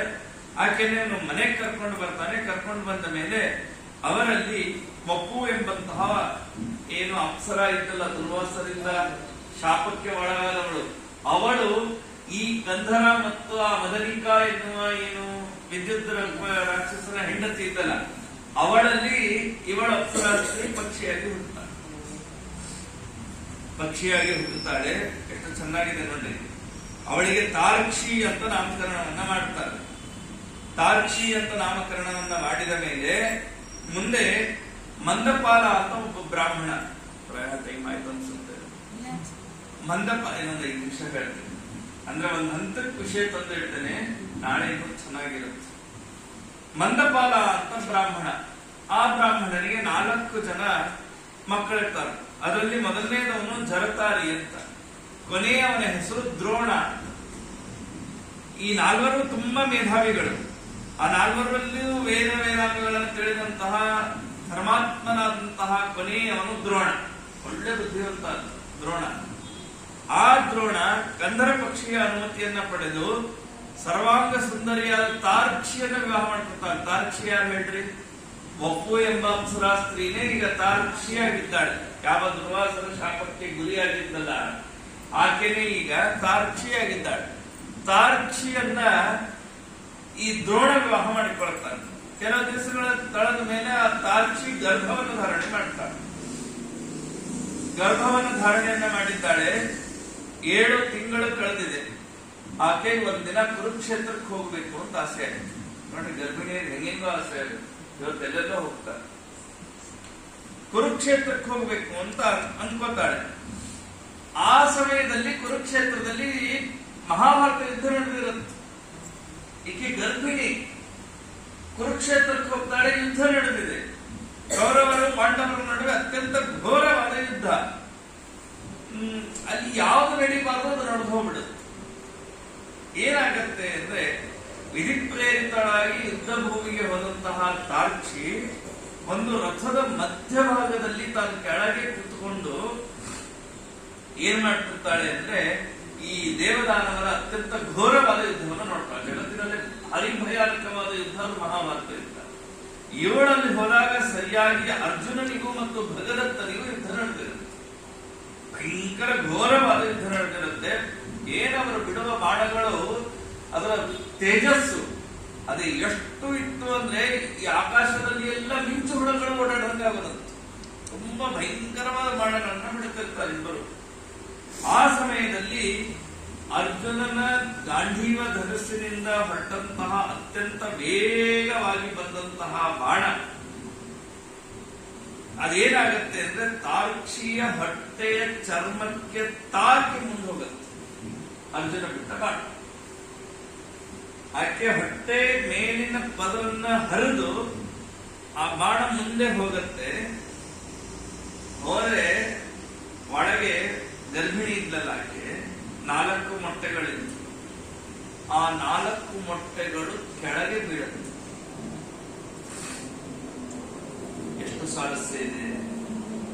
ಪಾಂಡವರಂತಹ ಅಪ್ಪಂದ್ರಿದ್ದರು, ಅವರ ಮಕ್ಕಳು ಉಳಿಲಿಲ್ಲ.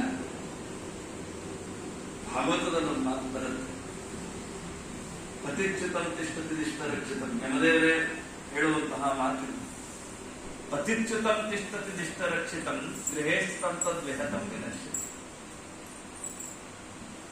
ಉಳಿಬೇಕು ಅಂತಿದ್ರೆ, ಬದುಕಬೇಕು ಅಂತಿದ್ರೆ ನೀ ಎಂಥಲ್ಲೇ ಹೋಗಿರಿ ಬದುಕಬೇಕು. ನನ್ನ ವಸ್ತು ನನಗೆ ಸಿಗಬೇಕು ಅಂತಿದ್ರೆ ದಾರಿಯಲ್ಲಿ ಎಲ್ಲೋ ಬರ್ತಾ ಕಳ್ಕೊಂಡ್ಬಿಟ್ಟಿರ್ತೀವಿ. ಏನೋ ಚೈನೋ ಬ್ರಾಸ್ಲೆಟ್ ಏನೋ ಅವತ್ತೇ ಹಾಕೊಂಡಿರ್ತಾರೆ, ಅಭ್ಯಾಸ ಇಲ್ಲ. ನೋಡ್ತಾರೆ ಮನೆಗೆ ಬರೋ ಹೊತ್ತಿಗೆ ಇಲ್ಲ, ಎಲ್ಲೋ ಕಳೆದೋಗಿದೆ ದಾರಿಯಲ್ಲಿ. ಹುಡುಕ್ತಾ ಹೋಗ್ತಾರೆ. ಎಲ್ಲಾರ್ಗೂ ಈ ತರದೊಂದು ಅನುಭವ ಆಗಿರುತ್ತೆ. ಇಷ್ಟು ಜನ ಓಡಾಡಿರ್ತಾರೆ, ಅದು ಇವನಿಗೆ ಸಿಗಬೇಕು ಅಂತಿದ್ರೆ ಅಲ್ಲೇ ಬಿದ್ದಿರುತ್ತೆ, ಇವನಿಗೆ ಸಿಗುತ್ತೆ. ನಾನು ಕೂಡಿ ಮನೆಯಲ್ಲಿ ಹಾಕಿ ಬೀಗ ಹಾಕಿ ಅದಕ್ಕೆ ಪಾಸ್ವರ್ಡ್ ಹಾಕಿ ಅದಕ್ಕೊಂದು ಬೀಗ ಹಾಕಿ ಅದನ್ನ ಕಳಿಬಾರ್ದು ಅಂತ ಎಷ್ಟೇ ಭದ್ರವಾಗಿ ಇಟ್ಟಿದ್ರು ಕಳೆದು. ನವಕೋಟಿ ನಾರಾಯಣ ಆ ಬ್ರಾಹ್ಮಣ ತಂದು ಕೊಟ್ಟ ಮೂಗುತಿಯನ್ನ ಏನ್ ಮಾಡ್ದ? ಹೆಂಡತಿ ನವಕೋಟಿ ನಾರಾಯಣನ ಹೆಂಡತಿ ಹತ್ರೇ ಇಸ್ಕೊಂಡು ಮೂಗುತಿಯನ್ನ ತಂದು ಗಂಡನಿಗೆ ಮಾರಲಿಕ್ಕೆ ಆ ಬ್ರಾಹ್ಮಣ ಬಂದಾಗ ಅದನ್ನ ನೋಡಿದ ತಕ್ಷಣ ನನ್ನ ಹೆಂಡತಿನಿರ್ಬೋದು ಅಂತ ಡೌಟ್ ಬಂತು. ಒಳಗಿಟ್ಟು ಬೀಗ ಹಾಕಿ ಅದ್ರ ಮೇಲೊಂದು ಬೀಗ ಹಾಕಿ ಆ ಬೀಗ ಶನಿವಾರ ಕಟ್ಕೊಂಡು ಮನೆಗೆ ಹೋದ. ಮೂಗುತಿ ಇಲ್ಲ ಹೆಂಡತಿ ಮೂಗಿನಲ್ಲಿ. ಆಕೆಗೆ ಕೇಳಿದ, ಅಧಿಕಾರ ಮಾಡಿದ, ಮಹಾಜಿಪುಣ. ಆಕೆ ವಿಷ ಕುಡಿಲಿಕ್ಕೆ ಹೋದಾಗ ಬಟ್ಟದಲ್ಲಿ ಸಪ್ಪಳ ಆಯ್ತು, ಸಣ್ಣಂತು. ಆಕೆ ನೋಡ್ತಾಳೆ ಮೂಗುತಿ, ತಂದು ಗಂಡನಿಗೆ ಕೊಟ್ಲು. ಆಶ್ಚರ್ಯ ಆಯ್ತು. ಓಡಿ ಬಂದ, ಬೀಗ ತೆಗೆದ, ತಾನೇ ಬೀಗ ಹಾಕೊಂಡು ಹೋಗಿದ್ದ. 2 3 ಬೀಗ ಎಲ್ಲಾ ತೆಗೆದು ಆ ಡಬ್ಬಿ ತೆಗೆದು ನೋಡ್ದ, ಮೂಗುತಿ ಇಲ್ಲ. ಹೆಂಡತಿ ಸಂತತಿ ಸಾವಿರವಾಗಲಿ ದಂಡಿಗೆ ತಗ್ತಾ ಇಳಿಸಿದಳಯ್ಯ ದಾಸರಂತ. ಆ ಒಂದು ಮೂಗುತಿ ಅವರ ಇಡೀ ಜೀವನಕ್ಕೆ ಕಾರಣ ಆಯ್ತು, ಮುಂದಿನ ಜೀವನಕ್ಕೆ ಪುರಂದರದಾಸರಾಗಲಿಕ್ಕೆ ಕಾರಣ ಆಯ್ತು. ತಿಳ್ಕೊಂಡ್ರಿ, ನಾನು ಬಹಳ ಬೀಗ ಹಾಕಿ ಸೇಫ್ ಆಗಿ ಇಟ್ಟಿರ್ತೇನೆ, ಅದೇನು ಆಗಲ್ಲ ಅಂತ ಅನ್ಕೊಳ್ಬೇಡ್ರಿ. ದೇವರ ಕಾರುಣ್ಯ ಇಲ್ಲ ಅಂದ್ರೆ ನೀವು ಎಷ್ಟೇ ಭದ್ರವಾಗಿಟ್ಟಿರಿ ಕಳೆದು. ದೇವರ ಅನುಗ್ರಹ ಇದ್ರೆ ಅದು ಎಷ್ಟೇ ಬೆಲೆ ಬಾಳೋ ದಾರಿಯಲ್ಲಿ ಬಿದ್ದಿರಲಿ ಅದು ಸಿಗುತ್ತೆ. ಹಾಗೆ ಆಯುಷ್ಯ. ಎಷ್ಟು ಜನ ಕರೋನಾದಲ್ಲಿ ಹೋಗ್ಬಿಟ್ರು, ಎಷ್ಟೋ ಜನ ಹೋಗ್ಬಿಟ್ರು. ಪಾಪ ಎಲ್ಲೂ ಹೊರಗೋಡಾಡಿರ್ಲಿಲ್ಲ, ಏನಿಲ್ಲ, ಮನೆಯಲ್ಲೇ ಇದ್ರು, ಎಲ್ಲ ಮಾಸ್ಕ್ ಹಾಕೊಂಡಿದ್ರು, ಎಲ್ಲ ಆಯ್ತು, ಕರೋನಾ ಬಂತು ಹೋಗ್ಬಿಟ್ರು. ಯಾರ್ಯಾರು ಆರಾಮಾಗಿ ದಾರಿನೆಲ್ಲ ಓಡಾಡಿದ್ರು, ಏನೂ ಆಗಿಲ್ಲ ಬದುಕಿ. ಪಾಂಡವರ ಮಕ್ಕಳಾಗಿ ಅವರಿಗೆ ಆಯುಷ್ಯ ಉಳಿಲಿಲ್ಲ. ನೋಡ್ರಿ, ಯುದ್ಧ ಭೂಮಿ ಈಕೆಯ ಚರ್ಮವನ್ನ ಹರಿದುಕೊಂಡು ಆ ಮೊಟ್ಟೆ ಹೊರಗೆ ಬೀಳತ್. ಮೊಟ್ಟೆ ಹೀಗೆ ಹೊರಗಡೆ ಬಿದ್ರೆ ಏನಾಗಬೇಕು? ಕೆಳಗೆ ಬಿದ್ರೆ ಹೊಡೆದೋಗ್ಬೇಕು. ಎಲ್ಲಿ ಬೀಳತ್ ಗೊತ್ತಾ? ಹುಲ್ಲಿನ ಹಾಸಿಗೆ ಮೇಲೆ ಬೀಳತ್ತಂತೆ ಮೊಟ್ಟೆ. ಹುಲ್ಲಿನ ಹಾಸಿಗೆ ಮೇಲೆ ಬಿದ್ರೇನು? ಮಹಾಭಾರತ ಯುದ್ಧ ಅದು. ಏನು ಒಬ್ಬರ ಇಬ್ಬರ ಇದ್ದದ್ದಲ್ಲ, ಅಕ್ಷೋಹಿಣಿ ಸೈನ್ಯಗಳ ಮಧ್ಯೆ ನಡೀತಾ ಇರುವ ಯುದ್ಧ. ಎಷ್ಟು ಜನ ಓಡಾಟ ಗಲಾಟೆ, ಆ ಮೊಟ್ಟೆ ಒಡೆದು ಹೋಗ್ಬೇಕು ಅಂತ. ಯಾವಂತ ತೊಳೆದ್ರೆ ಹೋಯ್ತಲ್ಲ, ಅದು ಆಗಿಲ್ಲ. ಏನಾಯ್ತು ಗೊತ್ತಾ? ಆ ಇಂದ್ರ ಬಿಟ್ಟ ಬಾಣ ಅದು ಈಕೆಯ ಹೊಟ್ಟೆ ಚರ್ಮವನ್ನ ಹರಿಯುವ ಮೊದಲು ಭಗದತ್ತನ ಆನೆಯ ಗಂಟೆಯನ್ನ ತಾಗಿಸಿಕೊಂಡು ಬಂದಿತ್ತು. ಈ ಮೊಟ್ಟೆ ಹಿಂಗ್ ಕೆಳಗ್ ಬೀಳಬೇಕು, ಆನೆ ಕುತ್ತಿಗೆ ಗಂಟೆ ಕಟ್ಟಿದ್ರು, ಆ ಗಂಟೆ ಕರೆಕ್ಟ್ ಆಗಿ ಅದ್ರ ಮೇಲೆ ಬಿತ್ತು. ಒಳಗ್ ಮೊಟ್ಟೆ ಇದೆ, ಒಳಗ್ ಮೊಟ್ಟೆ ಇದೆ, ಮೇಲೆ ಗಂಟೆ ಬಿತ್ತು. ದುರ್ವಾಸನ ಶಾಪ ಕೊಟ್ಟಿದ್ರು, ನಿನಗೆ ಮಕ್ಕಳ ಸೌಭಾಗ್ಯ ಇಲ್ಲ, ಹೊಟ್ಟೆ ಚರ್ಮ ಹರಿದು ಆಕೆ ಸತ್ತೋಗ್ತಾಳೆ. ಮೊಟ್ಟೆ ಸಾಯಲ್ಲ, ಅವು ಉಳಿಯುತ್ತೆ. ಅದ್ರ ಮೇಲೆ ಗಂಟೆ ಬಂದು ಕರೆಕ್ಟ್ ಆಗಿ ಕುತ್ಕೊಂಡ್ಬಿಡುತ್ತೆ. ಆಯ್ತು, ಗಂಟೆ ಕುತ್ಕೊಳ್ಳಿ, ಏನಾಗ್ಬೇಕು? ಮೊಟ್ಟೆಗಳು ಕಾವು ಕೊಡಬೇಕು, ಹೌದಾ ಇಲ್ಲ? ಬಿದ್ದದ್ದಲ್ಲಿ ಹುಲ್ಲಿನ ಮೇಲೆ ಕಾವು ಕೊಡೋದು ಅಂದ್ರೇನು? ಅದಕ್ಕೊಂದು ಏನಾದ್ರು ಗಟ್ಟಿಯಾಗಿ ಮುಚ್ಚಿಡ್ತಾರೆ. ಕಾವು ಕೊಡೋದು ಅಂದ್ರೆ ಕರೆಕ್ಟ್ ಆಗಿ ಗಂಟೆ ಕುತ್ಕೊಂಡಿದೆ, ಒಳಗ್ ಕಾವು ಬರುತ್ತೆ, ಹೀಟ್ ಆಯ್ತು. ಹುಲ್ಲಿನ ಮೇಲೆ ಮೊಟ್ಟೆ, ಅದ್ರ ಮೇಲೆ ಗಂಟೆ, ಹೀಟು ಆಗುತ್ತೆ, ಕಾವು ಕೊಡ್ತಾ ಇದೆ. ಮೊಟ್ಟೆ ಒಂದು ದಿನ ಮಡಿಯಿತು, ಮರಿಗಳೆಲ್ಲ ಲೆಕ್ಕದ ಶಬ್ದ ಮಾಡ್ತಾ ಇವೆ. ಅಷ್ಟೊತ್ತಿ ಮಹಾಭಾರತ ಯುದ್ಧ ಮುಗಿದೋಯ್ತು. ಆದ್ರೆ ಯಾರು ಬಂದು ಗಂಟೆ ತೆಗೆಯೋದು? ಗಂಟೆ ತೆಗೆದ್ರೆ ತಾನೇ ಅವುಗಳಿಗೆ ಪ್ರಾಣ, ಅವು ಬದುಕ್ಲಿಕ್ಕೆ ಸಾಧ್ಯ. ಅವು ಬದುಕ್ಬೇಕಲ್ಲ, ಬದುಕ್ಬೇಕಾದ್ರೆ ಆ ಗಂಟೆ ಯಾರಾದ್ರೂ ಬರ್ಬೋದು. ಅವುಗಳಿಗಂತೂ ತಕ್ಕೊಳ್ಲಿಕ್ಕಾಗಲ್ಲ, ಆ ಗಂಟೆ ಯಾರಾದ್ರೂ ತೆಗಿಬೇಕು. ಹೆಂಗಿದೆ? ತಾಯಿಗೆ ಗರ್ಭದಲ್ಲಿದ್ದಾಗ ನಮಗೆ ಉಸಿರಾಟದ ಅವಶ್ಯಕತೆ ಇಲ್ಲ. ಯಾರ ತಾಯಿ ಗರ್ಭದಲ್ಲಿ ನಮ್ಗೇನಾದ್ರೂ ಉಸಿರು ಕೊಡ್ತಾರೆ? ಎಷ್ಟೋ ಮಕ್ಕಳು ಮರಣ ಹೊಂದುತ್ತಾವ, ಹುಟ್ಟಿದ ತಕ್ಷಣ ಸತ್ತು ಹೋಗ್ತಾವ. ಯಾಕೆ ಸಾಯ್ತು ಗೊತ್ತಾ? ಆ ತಾಯಿಯ ಗರ್ಭದಲ್ಲಿದ್ದ ನೀರು ಕುಡಿದು ಬಿಡ್ತಾವ, ಸತ್ತು ಹೋಗ್ಬಿಡ್ತಾವ. ಅನೇಕ ಕಡೆ ನಾನು ಈ ಮಾತು ಕೇಳ್ತೀನಿ. ಒಳಗೆ ನೀರಿನ ಚೀಲದಲ್ಲಿ ಇರ್ತಾನ ಜೀವ. ಗರ್ಭವಾಸ ದುಃಖ ನಮ್ಗೆ ಗೊತ್ತಿಲ್ಲ, ದೇವರು ಮನಸ್ಬಿಡ್ತಾರಂತೆ. ಈ ಭೂಮಿ ಸ್ಪರ್ಶ ಆದ ತಕ್ಷಣ ನಮಗೆ ಮರ್ತು ಹೋಗುತ್ತೆಲ್ಲ. ಒಳಗೆ ಏನ್ ದುಃಖ ಪಡ್ತೀವಿ ಅನ್ನೋದು ನಮ್ಗೆ ಗೊತ್ತಿದ್ರೆ, ನೆನಪಿದ್ರೆ ನಾವು ಪಾಪನೇ ಮಾಡಲ್ಲ ಅಂತ ಹೇಳ್ತಾರೆ ಪುರಾಣಗಳು. ಯಾಕೆ ಪಾಪ ಮಾಡ್ತೀವಿ ಗೊತ್ತಾ? ಅದು ನೆನಪಿಲ್ಲ ನಮಗೆ. ಇಷ್ಟು ದೊಡ್ಡ ಜಾಗ, ಆರಾಮ ನೀವು ಫ್ಯಾನ್ ಹಚ್ಚಿ ಲೈಟ್ ಹಚ್ಚಿ ಕೂಡಿಸಿದ ಇನ್ನೊಂದು ಅರ್ಧ ಗಂಟೆ ಶ್ರಮ ಅನ್ಸುತ್ತೆ. ಇಷ್ಟೊಂದು ಕೊಡೋದು 9 ತಿಂಗಳು ತಾಯಿ ಗರ್ಭದಲ್ಲಿ ಯಾರು ಲೈಟ್ ಹಚ್ಚಿದಾರ, ಯಾರು ಫ್ಯಾನ್ ಹಚ್ಚಿದಾರ? ಇಷ್ಟೇ ಜಾಗ ಕೂಡ್ಬೇಕು, ಇಷ್ಟೇ ಜಾಗ ತಾಯಿ ಗರ್ಭ. ನೀರಿನ ಚೀಲ, ಗಾಳಿ ಇಲ್ಲ, ಬೆಳಕಿಲ್ಲ, ತಿನ್ನೋದಿಲ್ಲ, ಕಾಫಿ ಇಲ್ಲ, ತಿಂಡಿ ಇಲ್ಲ. ಹೆಂಗ್ ಒಳಗ್ ಕಳೆದ್ರಿ 9 ತಿಂಗಳು? ಎಷ್ಟು ಚಿಕ್ಕ ಚಿಕ್ಕ ಹುಳಗಳಿರುತ್ತಂತಲ್ಲಿ, ಕ್ರಿಮಿ ಕೀಟಗಳು ಕಚ್ಚತ್ತೆ, ತುರಿಸ್ಕೊಳ್ಲಿಕ್ಕೆ ಬರಲ್ಲ, ಏನು ಇಲ್ಲ, ಚಿತ್ರ ವೇದನ ಒಳಗೆ. ಅಲ್ಲಿ ಉಸಿರಾಟದ ಯೋಚನೆ ಇಲ್ಲ, ಹೊರಗೆ ಬಂದ ತಕ್ಷಣ ಉಸಿರಾಡಬೇಕು ಮಗು. ಉಸಿರಾಟ ಇಲ್ಲ ಅಂದ್ರೆ ಸತ್ತೋಗುತ್ತೆ. ಹೆಂಗ ದೇವರ ಸೃಷ್ಟಿಯ ವ್ಯವಸ್ಥೆ ನೋಡಿ, ಒಳಗಿಂದೇ ಬೇರೆ ಹೊರಗಿಂದೇ ಬೇರೆ. ಹಾಗೆ ಮೊಟ್ಟೆಗಳಿಗೆ ಒಳಗಿದ್ದಾಗ ಕಾವು ಬೇಕಾ ಆ ಮರಿಗಳಿಗೆ, ಹೊರಗೆ ಬಂದ್ಮೇಲೆ ಅವು ಓಡಾಡ್ಬೇಕು, ಆಕ್ಸಿಜನ್ ಬೇಕು. ಗಂಟೆ ಮೇಲೆ ಕರೆಕ್ಟ್ ಆಗಿ ಕುತ್ಕೊಂಡ್ಬಿಟ್ಟಿದೆ. ಆ ಗಂಟೆಯಿಂದೇ ಮೊಟ್ಟೆ ಒಡಿತು, ಇವುಗಳಿಗೆ ಜೀವನ ಆಯ್ತು. ಆದರೆ ಮುಂದೆ ಜೀವನ ಹೇಗೆ? ಜೀವ ಬಂತು, ಜೀವನ ಬರ್ಬೇಕಲ್ಲ. ಹಾಗಾದ್ರೆ ಯಾರ ಗಂಟೆ ತೆಗಿತಾರ? ಆ ಮಹಾಭಾರತದ ಯುದ್ಧದ ರಣಭೂಮಿಗೆ ಮುಗಿದ ಮೇಲೆ ಎಲ್ಲೆಲ್ಲ ಈ ಗಂಟೆಗಳನ್ನ ಎತ್ತಿ ನೋಡಿ ನೋಡಿ ಯಾರು ಮಾಡ್ತಾರೆ? ಎಷ್ಟು ದೊಡ್ಡ ಭೂಮಿ ಅದು, ರಣಭೂಮಿ. ಆದ್ರೂ ದೇವರು ಬದುಕಿಸ್ಬೇಕು ಅಂತಿದ್ದ ಅಂದ್ರೆ ಹೆಂಗೋ ಯಾರನ್ನೋ ಪ್ರೇರಣೆ ಮಾಡ್ತಾನೆ. ಯಾರು ಬಂದ ಗಂಟೆ ತೆಗಿತಾರೆ ಅನ್ನೋದ್ರೆ ಬಹಳ ಅದ್ಭುತ ವಿಚಾರ. ನಾಳೆ ದಿವಸ ತಿಳಿಯುತ್ತೆ. ಹರಿಕರ್ತ ತನ್ನ ಪೂಜಾ ಕರ್ಮ ಸಾಕಿಲ್ಲ ತಥಾಪಿ ಮತ್ಕೃತ ಪೂಜಾ ಸತ್ಪ್ರಸಾದೇನ ನನ್ನ ಅನೀನ ಭಾರ್ಯ ಪುಣ್ಯ ಕಲಾಪ್ನೋತು ಗುರು ಮಮ ತಸ್ಮದ್ ಗುರುವಂತರ್ಗತ ಹತ್ತೇರನ್ನ ಪ್ರಾಣಾಂತರ್ಗತ ಸೀತಾಪತೆ ಶ್ರೀರಾಮಚಂದ್ರ ಪ್ರಿಯತಾ ಸುಪ್ರೀತವರ್ಗೋ ಶ್ರೀಕೃಷ್ಣ.